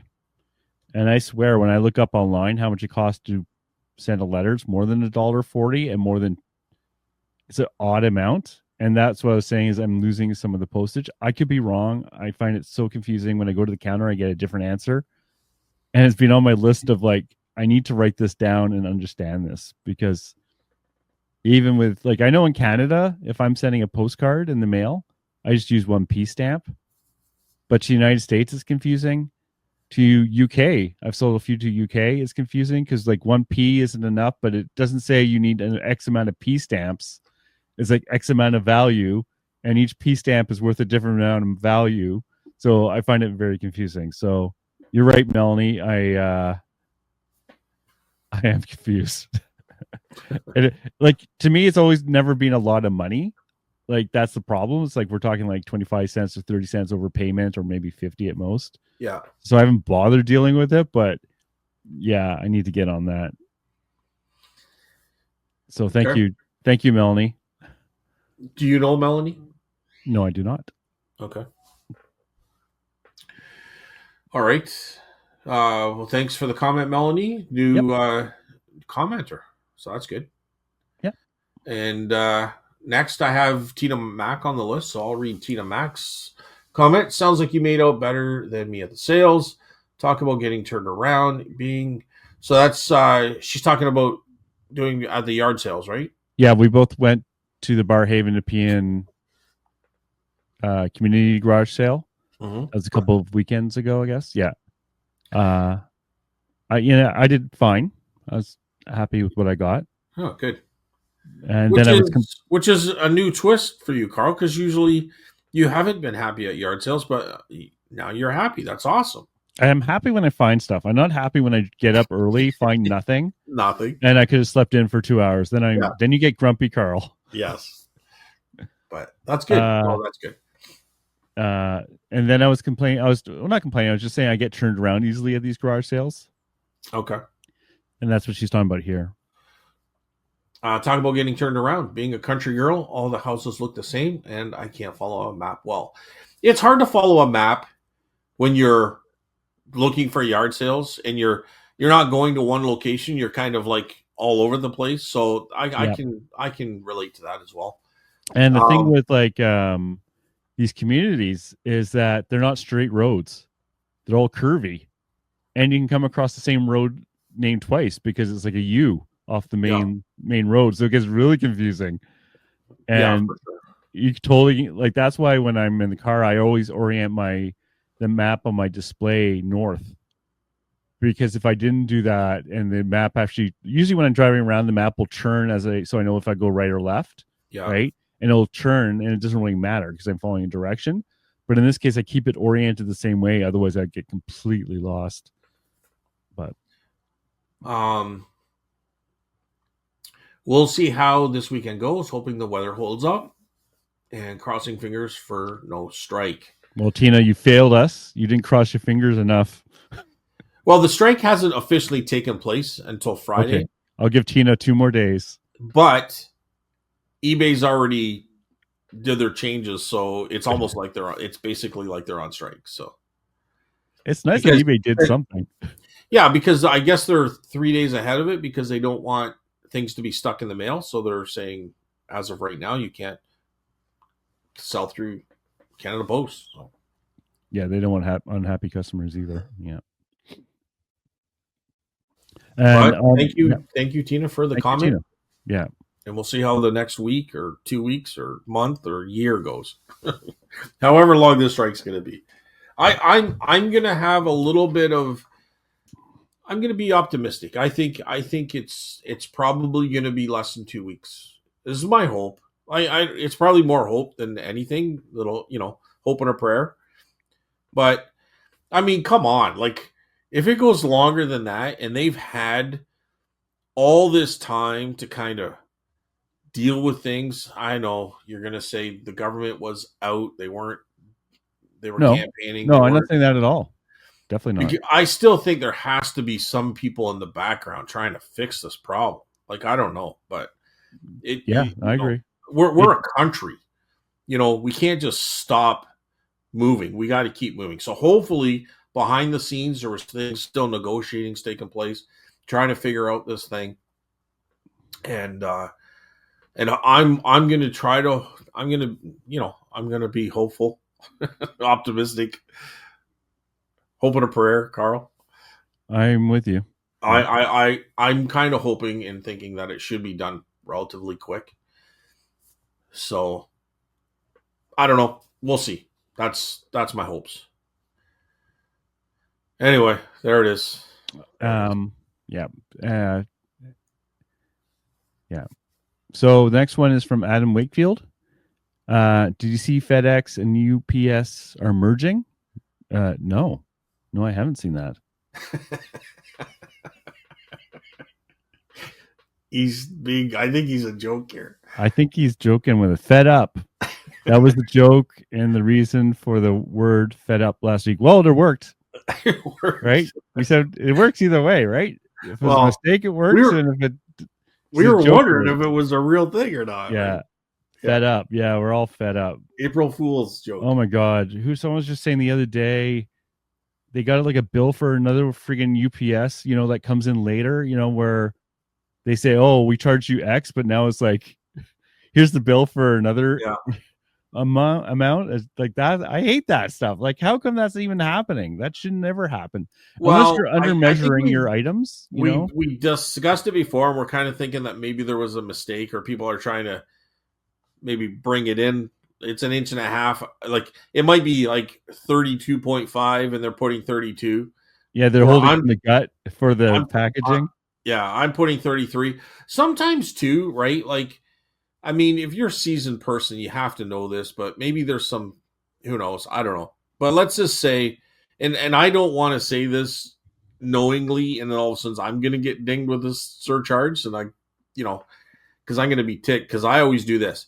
If it's 27 and a little bit, and I'm talking just smidges, I'm putting 28. Oh, sometimes you can Frankenstein a box, and maybe you should measure the highest one. Like, you should make sure that you're measuring the highest corner or area. I always do. Yeah. I always do that too. And if there's any question, like, let's say one side's 10, the other one might be a little smaller or a little bigger or whatever, I'm going to just measure it just to make sure, I don't want I don't want anything happening. I don't want any BS. One of my main goals is zero BS. So I even add 2 grams for the label. So if it's 300, I'll put 302 grams, because when you put the label on it, there's a little tiny bit of weight there, and it gives me a bit more room, and then I don't have to worry about it.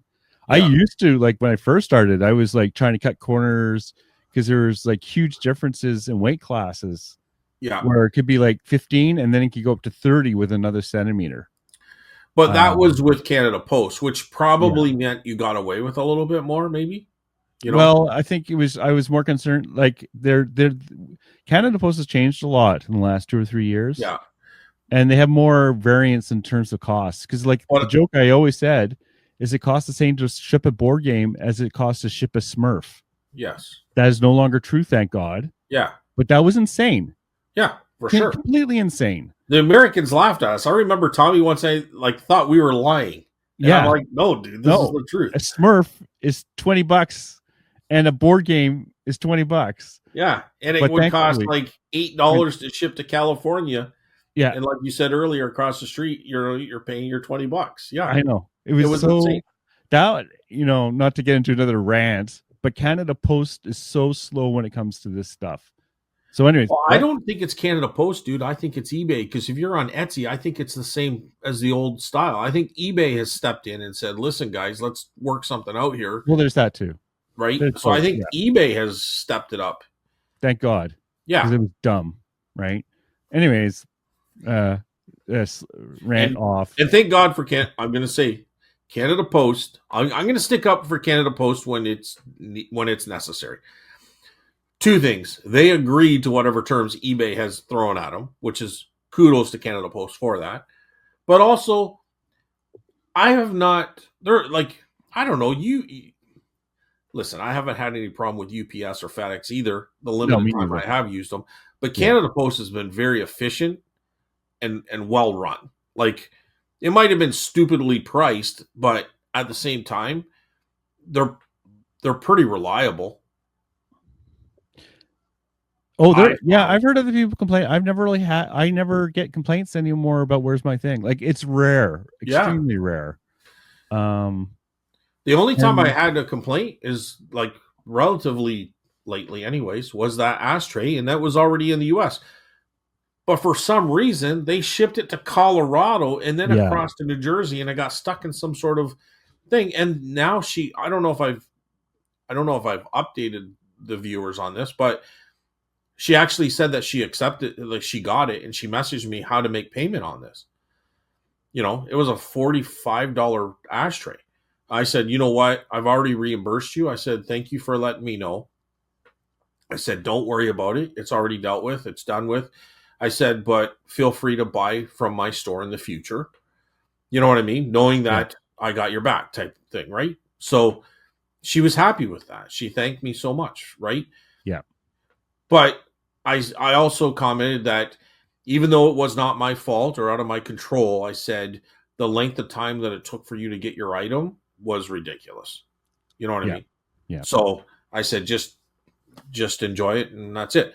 So that's usually how I handle that. Willing to pay me. She was asking, how can I pay you now that she got it, right? I've had the exact same scenario with the person saying, Carl, I want to pay you for this thing I got. Yeah. And I said, don't worry about it. Yeah. That doesn't matter. I didn't block her, dude. No. If I think somebody's up to shenanigans, I'm blocking. If it depends how they ask for my package, I'm blocking them. But yeah. For her to buy too much, I'm like, blocking them. Please feel free to buy from me in the future. So the last thing I had a problem with was vintage grapes that got stuck in a hellhole in the United States of a hub that isn't like working very well. Yeah. And eventually they got it. Eventually they were happy. Yeah. But, that we had no control over that. And it wasn't Canada Post. Both of these things were USPS. So, yeah. But, anyways. Yeah. Overall, I'm very happy. Canada Post, honestly, has been pretty decent. When I could ship something to Quebec for under $6. Well, now it's even more decent. Yeah. That's like great. Amazing. Yeah. For sure. Well, anywhere in Canada, to be honest with you. Now, if it's within that expedited light. That's so good, eh? It's so good. It's so good. For sure. All right. So, we're almost done the show. We're over at YouTube comments now, Carl. Thank you, Adam. Thank you, Yes, everyone. thank you, Adam. And that was a funny joke. And I don't, I'll have to see if I have a joke for this week or not. I don't know. We'll see at the end of the show if I have my joke for the week. So on YouTube, is it your turn? I think it's your turn. No, it's my turn. I think it's my turn. Okay. So Randy, that was the stunt you were gonna pull, wasn't it, Carl? Yeah, it was. All right, I'll read Dawn. I was so close too. I was so close. And she's here, and I missed reading Dawn. So I will do the pleasure of reading the novel. Actually, let's be fair. It's not that long. We've had longer. She's been longer. But anyway, let's see how Dawn is doing. Good to see Dawn back. I'm 5 weeks behind. Sorry, dudes. Starting with the most recent one. Beaver. Nice. The only thing is to let anyone else know that we don't go back into past shows to look for comments. So if you're going to make a comment, we only go back to the previous show. So if Don wants to write a comment for previous shows, put them in this show that we're doing right now, or does that make sense? Am I saying it right? You want it read, yeah, or you read it all. Yeah. Beaver. I can't imagine moving with all my inventory. It's daunting. It's a daunting thought for sure. It is. But you know what? It is what it is. And I'm kind of looking forward to it in that, and we took a bunch of stuff up last night, as I was telling Carl off the air, but we took a bunch of stuff, and I'm kind of looking forward to this because I'll be able to start fresh without a pile of stuff around me, which I think in the long term, like in realistic terms, it's going to help me move through things quicker. You know what I mean? Yeah, So, and let's be honest, things get pushed into the back corner and they stay there for years. Yeah, so you have to go into the back corner. Helps. What's that? Sorry? By the fact you have to go into the back corner now, and move it around again, kind of helps. Either to donate it or to actually list it, or just remember it exists. Yeah, and it's one of those things where it's painful, it's struggle, it's whatever, but I think it's going to be better in the long run for sure. And I'm kind of looking forward to it now where, months ago, I'm like, I was not wanting, like, I understood it. I understood Steph's position and I felt bad for her. Like, she's right. But because her family's out there and she's helping with the kids and she's already running at least 2 days a week out there, 3, sometimes staying overnight for 2 or 3 nights, sleeping, she's in a different bed and a couch, whatever the situation is. It's a lot. And I can work anywhere, right? Yeah. I'm working out of the house. So, and being an hour away from the booth is not undoable. No, because first of all, I'm going to set it like I'll be able to move things around. So this is going to be I'm trying to make this quick. I don't want to make this into a long time. But I mean, let's face it. I'll have more work area space to move around, and I can price and set every time I grab a box, that whole box is going to be dealt with right then and there before another one comes in. And a lot of stuff can just be priced and set to an area. So I'm not tripping over it. I'm not forced to move it 17 times. It's going to be priced for the booth, and it's either going to be put in a box or it's going to be put on a shelf. And then when I go every Friday, all I got to do is take those items and walk them in the store and set them down. Where now we're kind of like things are going into a box, or we'll grab boxes and we'll try to price it. And then it's actually taking me longer to do it the way I'm doing. So that hour drive there and back, I can also do some picking and get catched up on different things, but I can do different things while I'm here. But anyways, that hour drive and back is going to be peanuts compared to how this new setup is going to be more efficient time-wise. So I think in the long run, it's going to make me quicker because I can stream through things quicker. And I'm still running on new idea of setup, but the old system, if that makes any sense. As a picker, there's growing pains. One of the growing pains is how to process your area, your stuff in your area, how to set up an area. Like I have it all set up now, so I need certain stations to do certain things, and I'll be able to do that in the new place. I don't want to go into it too much because I'm going to start doing some videos, hopefully, of it, so I can explain it more detail and it's not becoming a 3-hour show. But you get what I mean, Carl. Does that make sense? Oh yeah, I'm still working on that. Like, and it's going to provide me with more working space area, more ideal working area. Like my dream would have a little working here is a bunch of rooms. It's a back split, so there's downstairs. There's a couple rooms. So things are always getting jammed full or clogged or forgotten about. This is going to be one open space where it's going to be a lot better to work in. Yeah. Sorry, go ahead. I was going to say my dream would have a working area with nothing then tripping over.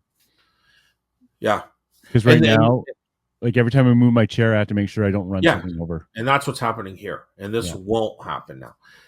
And another thing is, I'm setting the downstairs up so that, because right now there's no room that makes it possible for me to work and Steph to be here so we can still spend time together.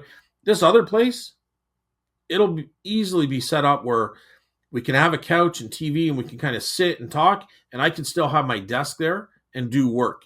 So I can list and do work or whatever the situation is, and we can kind of hang out at the same time, right? So I think it's going to work a lot better. So, and I think that's a big difference. So just to kind of go on Don's comment here, sounds like you got to figure it out.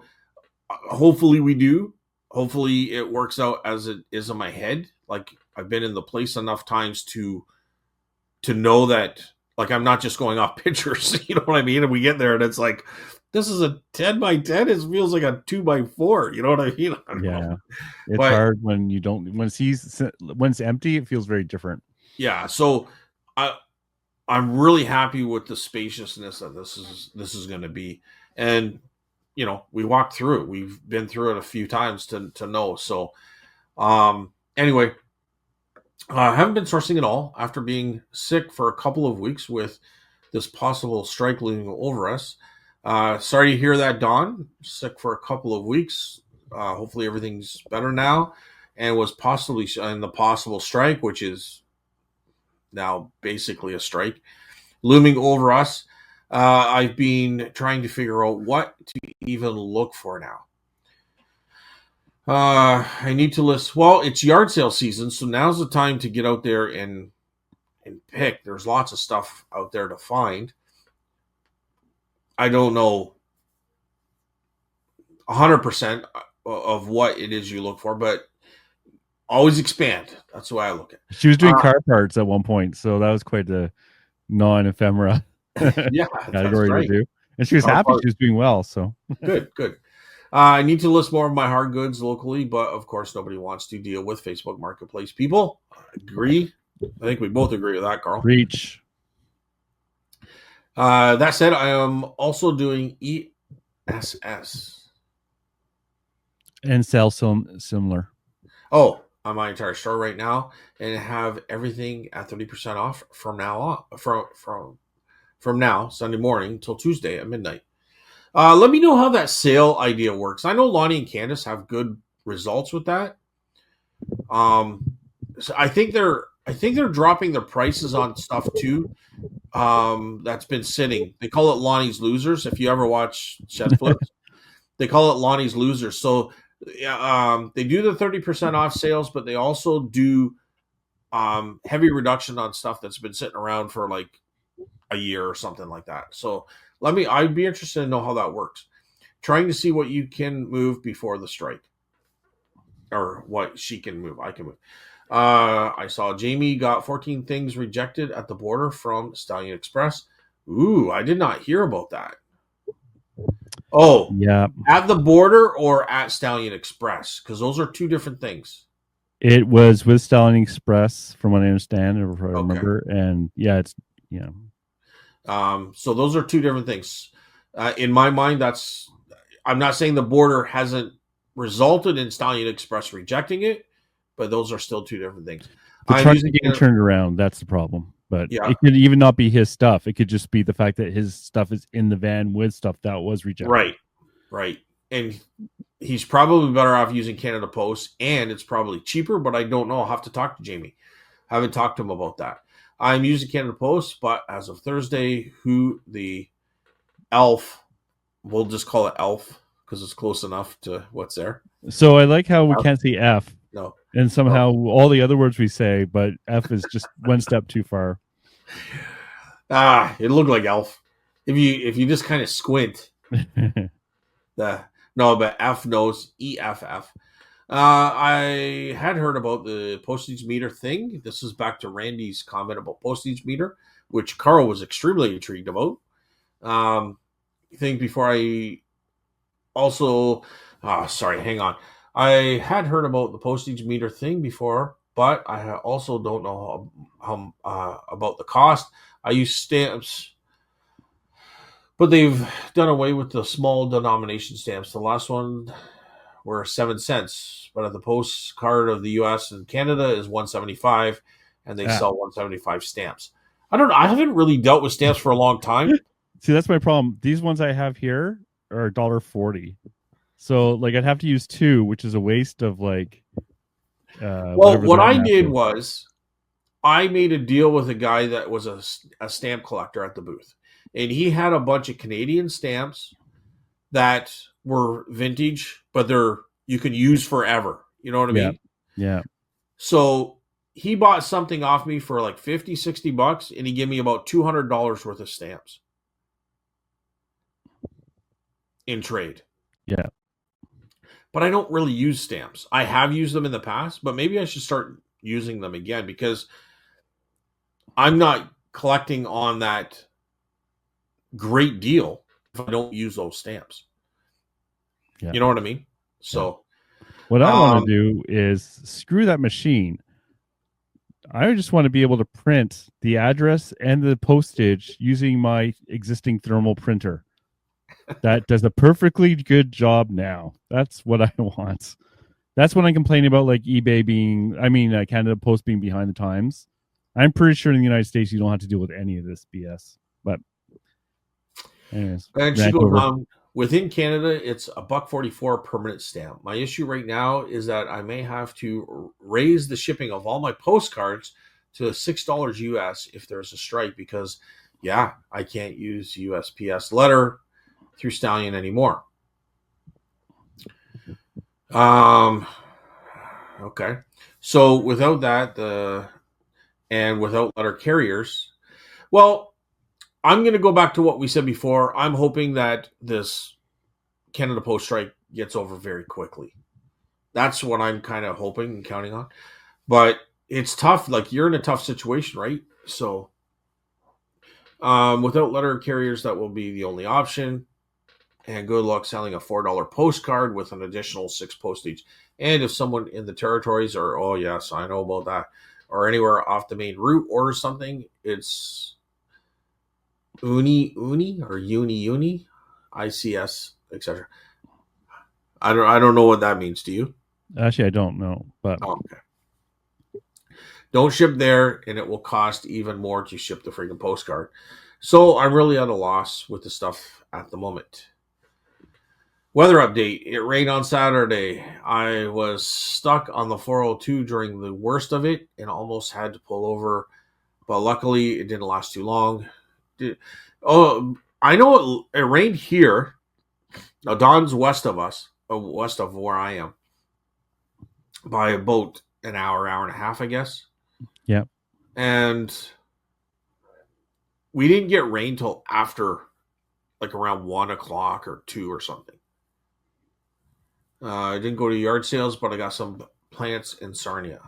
Have a great week, guys. Now, so Sarnia is definitely might even be approaching 2 hours from where I live. I was lucky. I was able to hit yard sales before it rained. Yeah, when I woke up, I was like, well, it's probably going to rain too. And that might mean people just won't bother having them. And I wanted to sleep in. And I can't. Anyway, blah, blah, blah. Yes.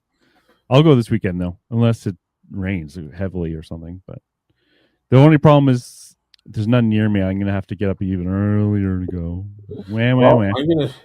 I'm gonna see if it's supposed to rain right now. On Saturday,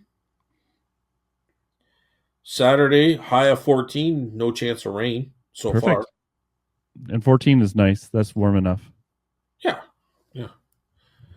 So I thought about going to Lachute this week, but it was so cold. It's like it was a high of like 9 or something insane. And in the morning, it's going to be much lower. So I've lost my thick winter skin already. Thank you, Don. It's good to see you back commenting. All right. Yes, good to see Don here again. I was missing Don's comments for sure. Exactly. Yeah. It's half the show. Especially when I read, because my eyes are watering and everything else. Starting to see blurry. All right, go ahead, Mr. Carl. It's Mr. Randy. Nova Scotia Celt, Randy. Hey guys, you mentioned the one thing, that most annoying thing about yard sales. People who do not take down their signs after the sale is over. Oh, yes. Yes. I have seen that. Yep. It's like, really? Pitney Bowes is the big player in postage meters. I would need a 100-foot Ethernet cable to connect my modem to my garage computer, dig a trench, and run it through the plastic conduit. No Starlink, not giving Musk any money. Oh, jeez. Yep, you're screwed. I didn't have a teacher like that, but in grade 10, had one who had a leopard dress like a cave woman that I found very interesting. Beaver. Thanks, Randy. Hey, thanks, Randy. Once I made a really good money buying Pitney Bowes ink, of all things. It went for stupid money for this little cartridge. I think it was like $50 or $60. I never seen any Pitney Bowes ink since then, though. I'm just trying to imagine his teacher with a leopard dress on. Looked like a cave woman. Leopard dresses are still in style in some places around Ottawa. In grade 10. Oof. Yeah, that's a interesting time. Yeah. So thank you everyone for the comments. If, like I've said before, but just in case, if you want to leave a comment, but you don't want us reading it out, all you got to do is say that. Don't feel like we're going to like, oh, I don't want mine. I'm not going to leave a comment, but we're not always going to read them out if you say, please don't. So, but we appreciate all the comments we get. Carl, did you like the thumbnail on this one? I have to put me on the spot. Yes, it was good. I like the guy. Is that me in the bottom left there? Yeah. And that's me with the girl that wants to sell her beaver. Want to buy my beaver? How much you want? Oh my god, the one with the guys from the Muppet Show. Still, that one was awesome. That was my favorite. Yeah. I'll have to see. I'll have to go back and remember. We are getting more subscribers though. Yeah, bit by bit. We got 82 followers or 86 followers on Spotify, so that's growing too. Oh yes, the old Muppet guys. Yeah. Huh. Lots of fun with the thumbnails. Yeah, no, I think they're great. They're really good. All right, I don't really have a joke this week, Carl. I didn't. Oh no. Well, there was an Instagram post I shared with Steph that she wasn't too happy with. I did you send it to me, or I don't. I didn't send it to you. I sent it to Steph though. It was, you know what I do when my girlfriend is angry? I take a blanket and I wrap it around her like a cape, and I call her super angry. Oh, I do remember that one. I saw that. I said that to Amy. Yeah, I did that to Amy when she was angry. She didn't appreciate it. And Steph goes, "Well, I like the part where she throat punched him." Wow. And I'm like, okay. I know where I stand on this one. But oh man, that would be hilarious. Now she's super angry. So what's your plans for this week then? Just Oh, I'm just more packing. yeah, dealing with an auction and online and packing and selling and listing and auction or sorry, yard sales on Saturday. Yeah. That's about it. Yeah. Yard sales on Saturday, booth on Sunday. Uh I haven't been looking at auctions too much. Like I keep an eye open, but I'm not like paying a lot of attention because I don't mind more inventory, but I'm not going to go out of my way to get it because it is piling up down here. Part of me kind of wants to take down some of these. I won't, but I kind of want to take down some of these shelving units just to force me to look at the stuff that's on the shelving unit. Yeah. You know what I mean? I'm not going to though, because Yeah. it won't help. But it is tempting. Well, I was able to unbury some things that I want to sell. Like I have a Pioneer tape deck that's worth about $180.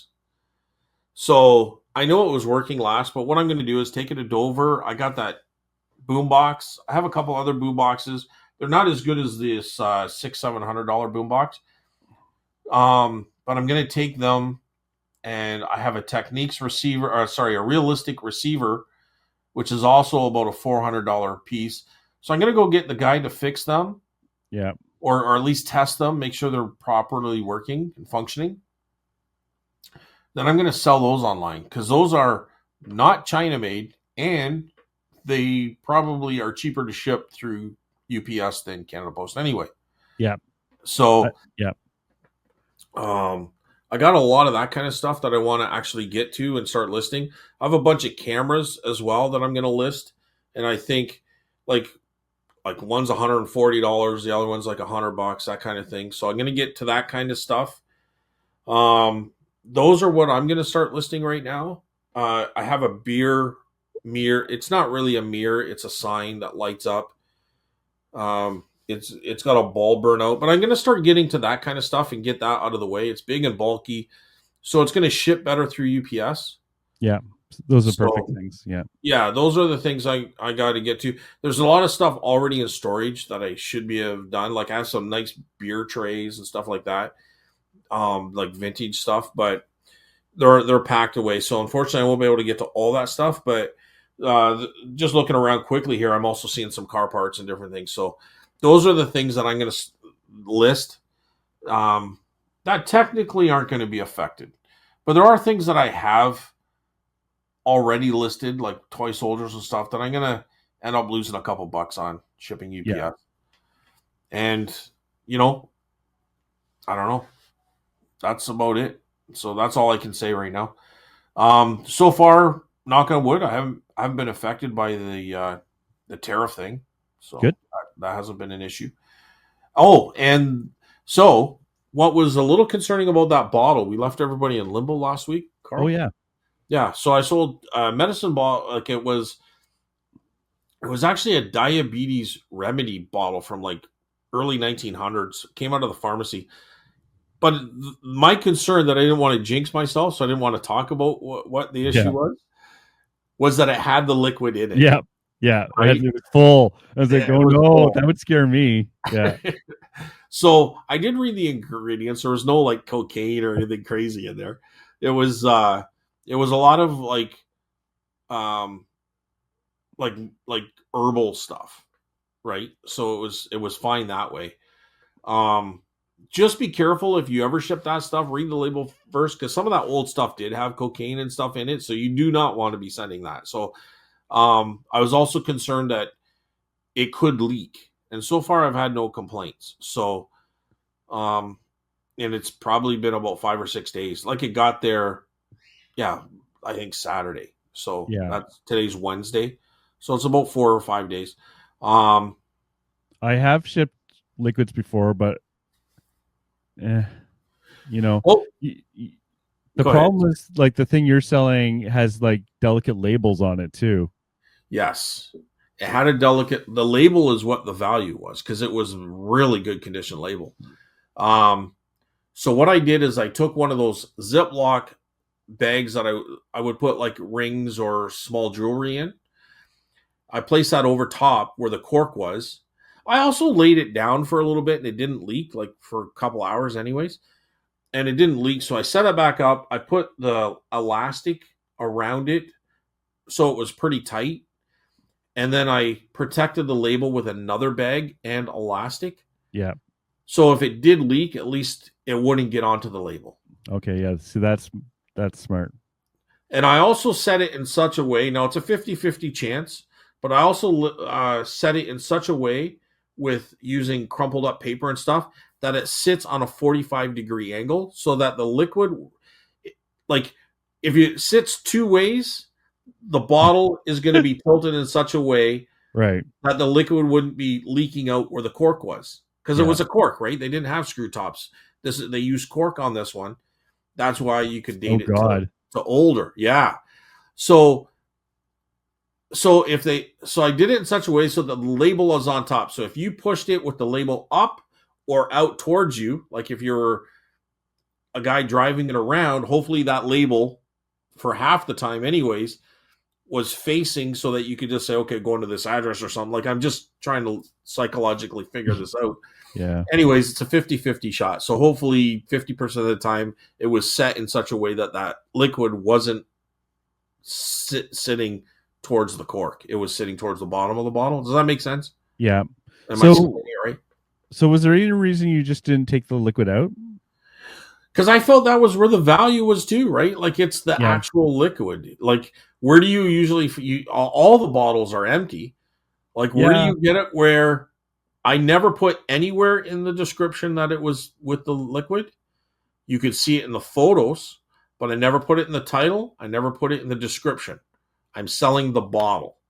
Because yeah, I could see I'm just curious like how much more value you got out of that. Where I think at least $50, maybe more, okay. right? Because I think it made it sell quicker too. Is probably more than anything is the sell. It sold Yeah. quicker, right? Because like oil cans and stuff like that, they want the original stuff in it.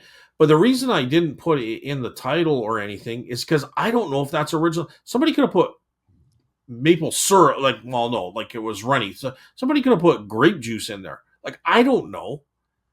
I'm Yeah. not going to taste it. I'm not going to test it.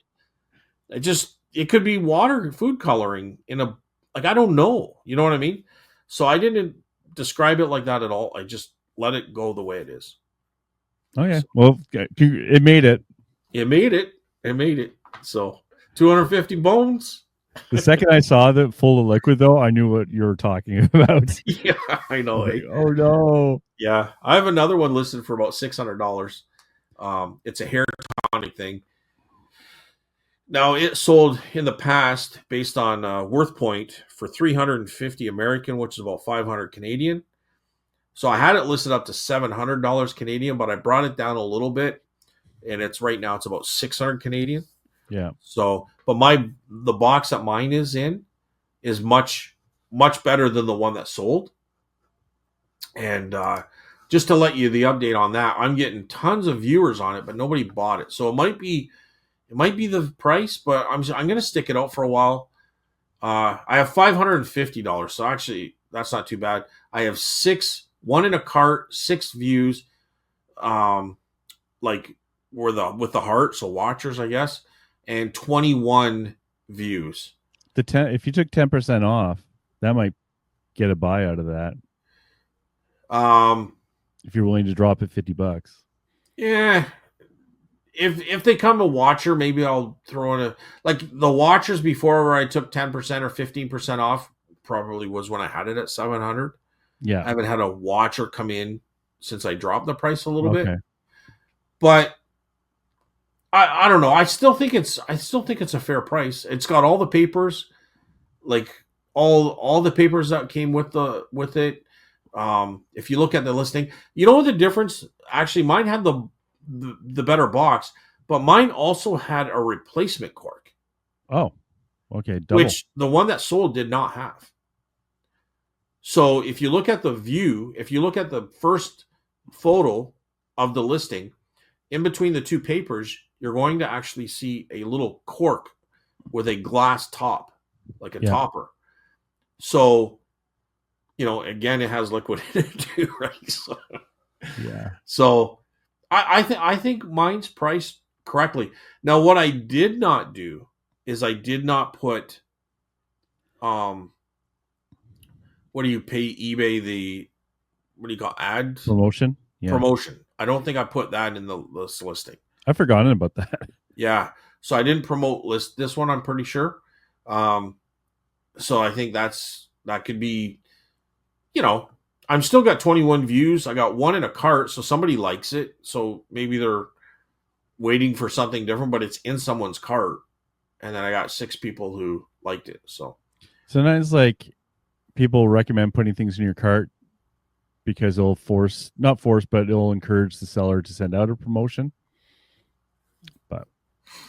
And just to let people know, I have a bolo next week that most people probably do not know of. I didn't know about it. It is not my bolo. It is not something that I have sold in the past, which I think everything so far I've at least sold one of those items. But my bolo next week was because I watched a YouTuber and I learned something. And this bolo is bonkers.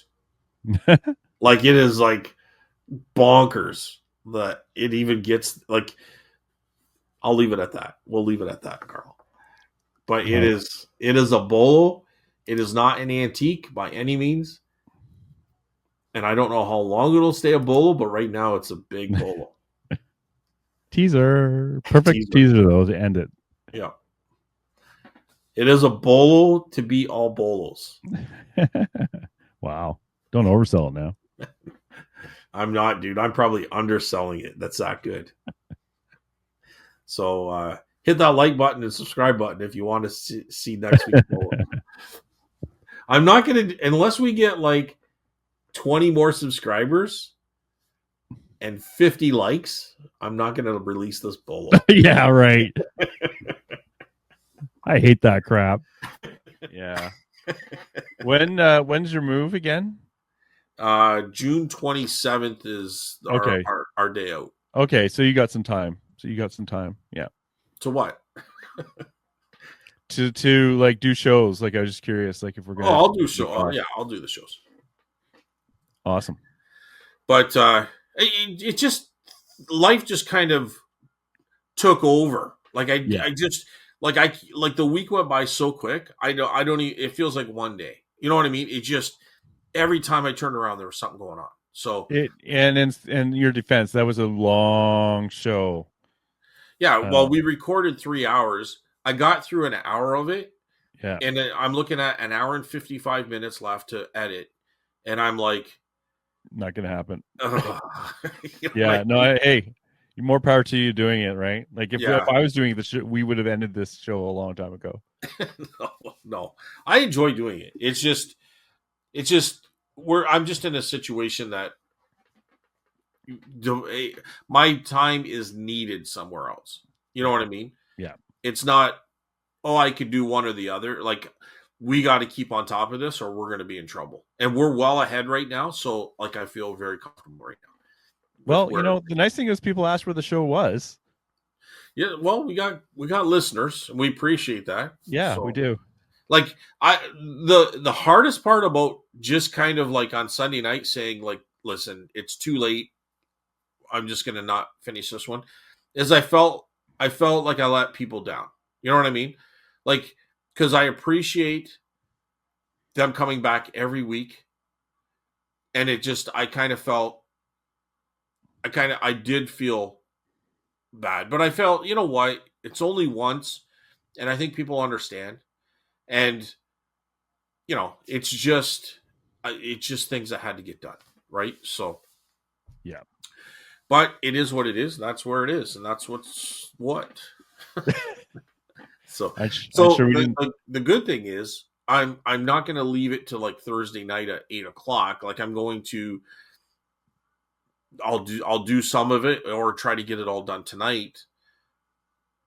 But the other time I did I usually leave it to the last night because then that's kind of the night I have really nothing going on anyway. But Mhm. this time I did. So anyway, doesn't matter. Apologize for that. But at the same time, moving on, moving forward. Exactly. But anything you want to close with, Carl? No, not really. Okay. I'm glad the store's back up. I'm trying to list more than sales again, but no one tell him because I want to beat his listing number without him even knowing. Then next time I see him, I can just say, "Wow, I'm past you already. It didn't take long," or something like that. That's the way competition works for me. It's like crush your opposition. Yeah. That inspires me. I must admit. All right, buddy. Yep. Well, good luck reselling this week. Or, Thanks. well, reselling, but also picking is what it really meant. But good luck picking this week. Thank you. You too. Don't pick up too much crap. No more 5-foot paintings. Oh, dude, that was so bad. I didn't know. I wouldn't have bought it if I knew it was that big. Honestly, I don't think I would have paid $4 if I knew it was that big. But it's okay. It's okay. Now that I got it, it's what it is. But some of the other paintings I was really happy with. I think I can sell one for around $250, $300 online. I actually had someone come to the booth this weekend looking for paintings. Yeah. And then someone else is telling me paintings don't sell well in the market. So who knows? I think to get the right customer, you have to have the right stuff for that. And you're gonna come across a lot of paintings. Because when I first did it, right, looking at paintings, like, oh, it's oil. Oh, it's it's a signed piece. Oh, Yeah. it has a frame. But that doesn't mean Anything. you should pick it up. No. Even if it is $5. Yeah. Sometimes they're so cheap it's hard to say no. And that's usually my mistake. I honestly find the odder the better. The better. Yeah. The more folky, the better. There's that too. Yeah. Yeah. We have one lady selling one out of the booth right now. $250. I've seen this guy. He's a local artist. He's passed on now, but I've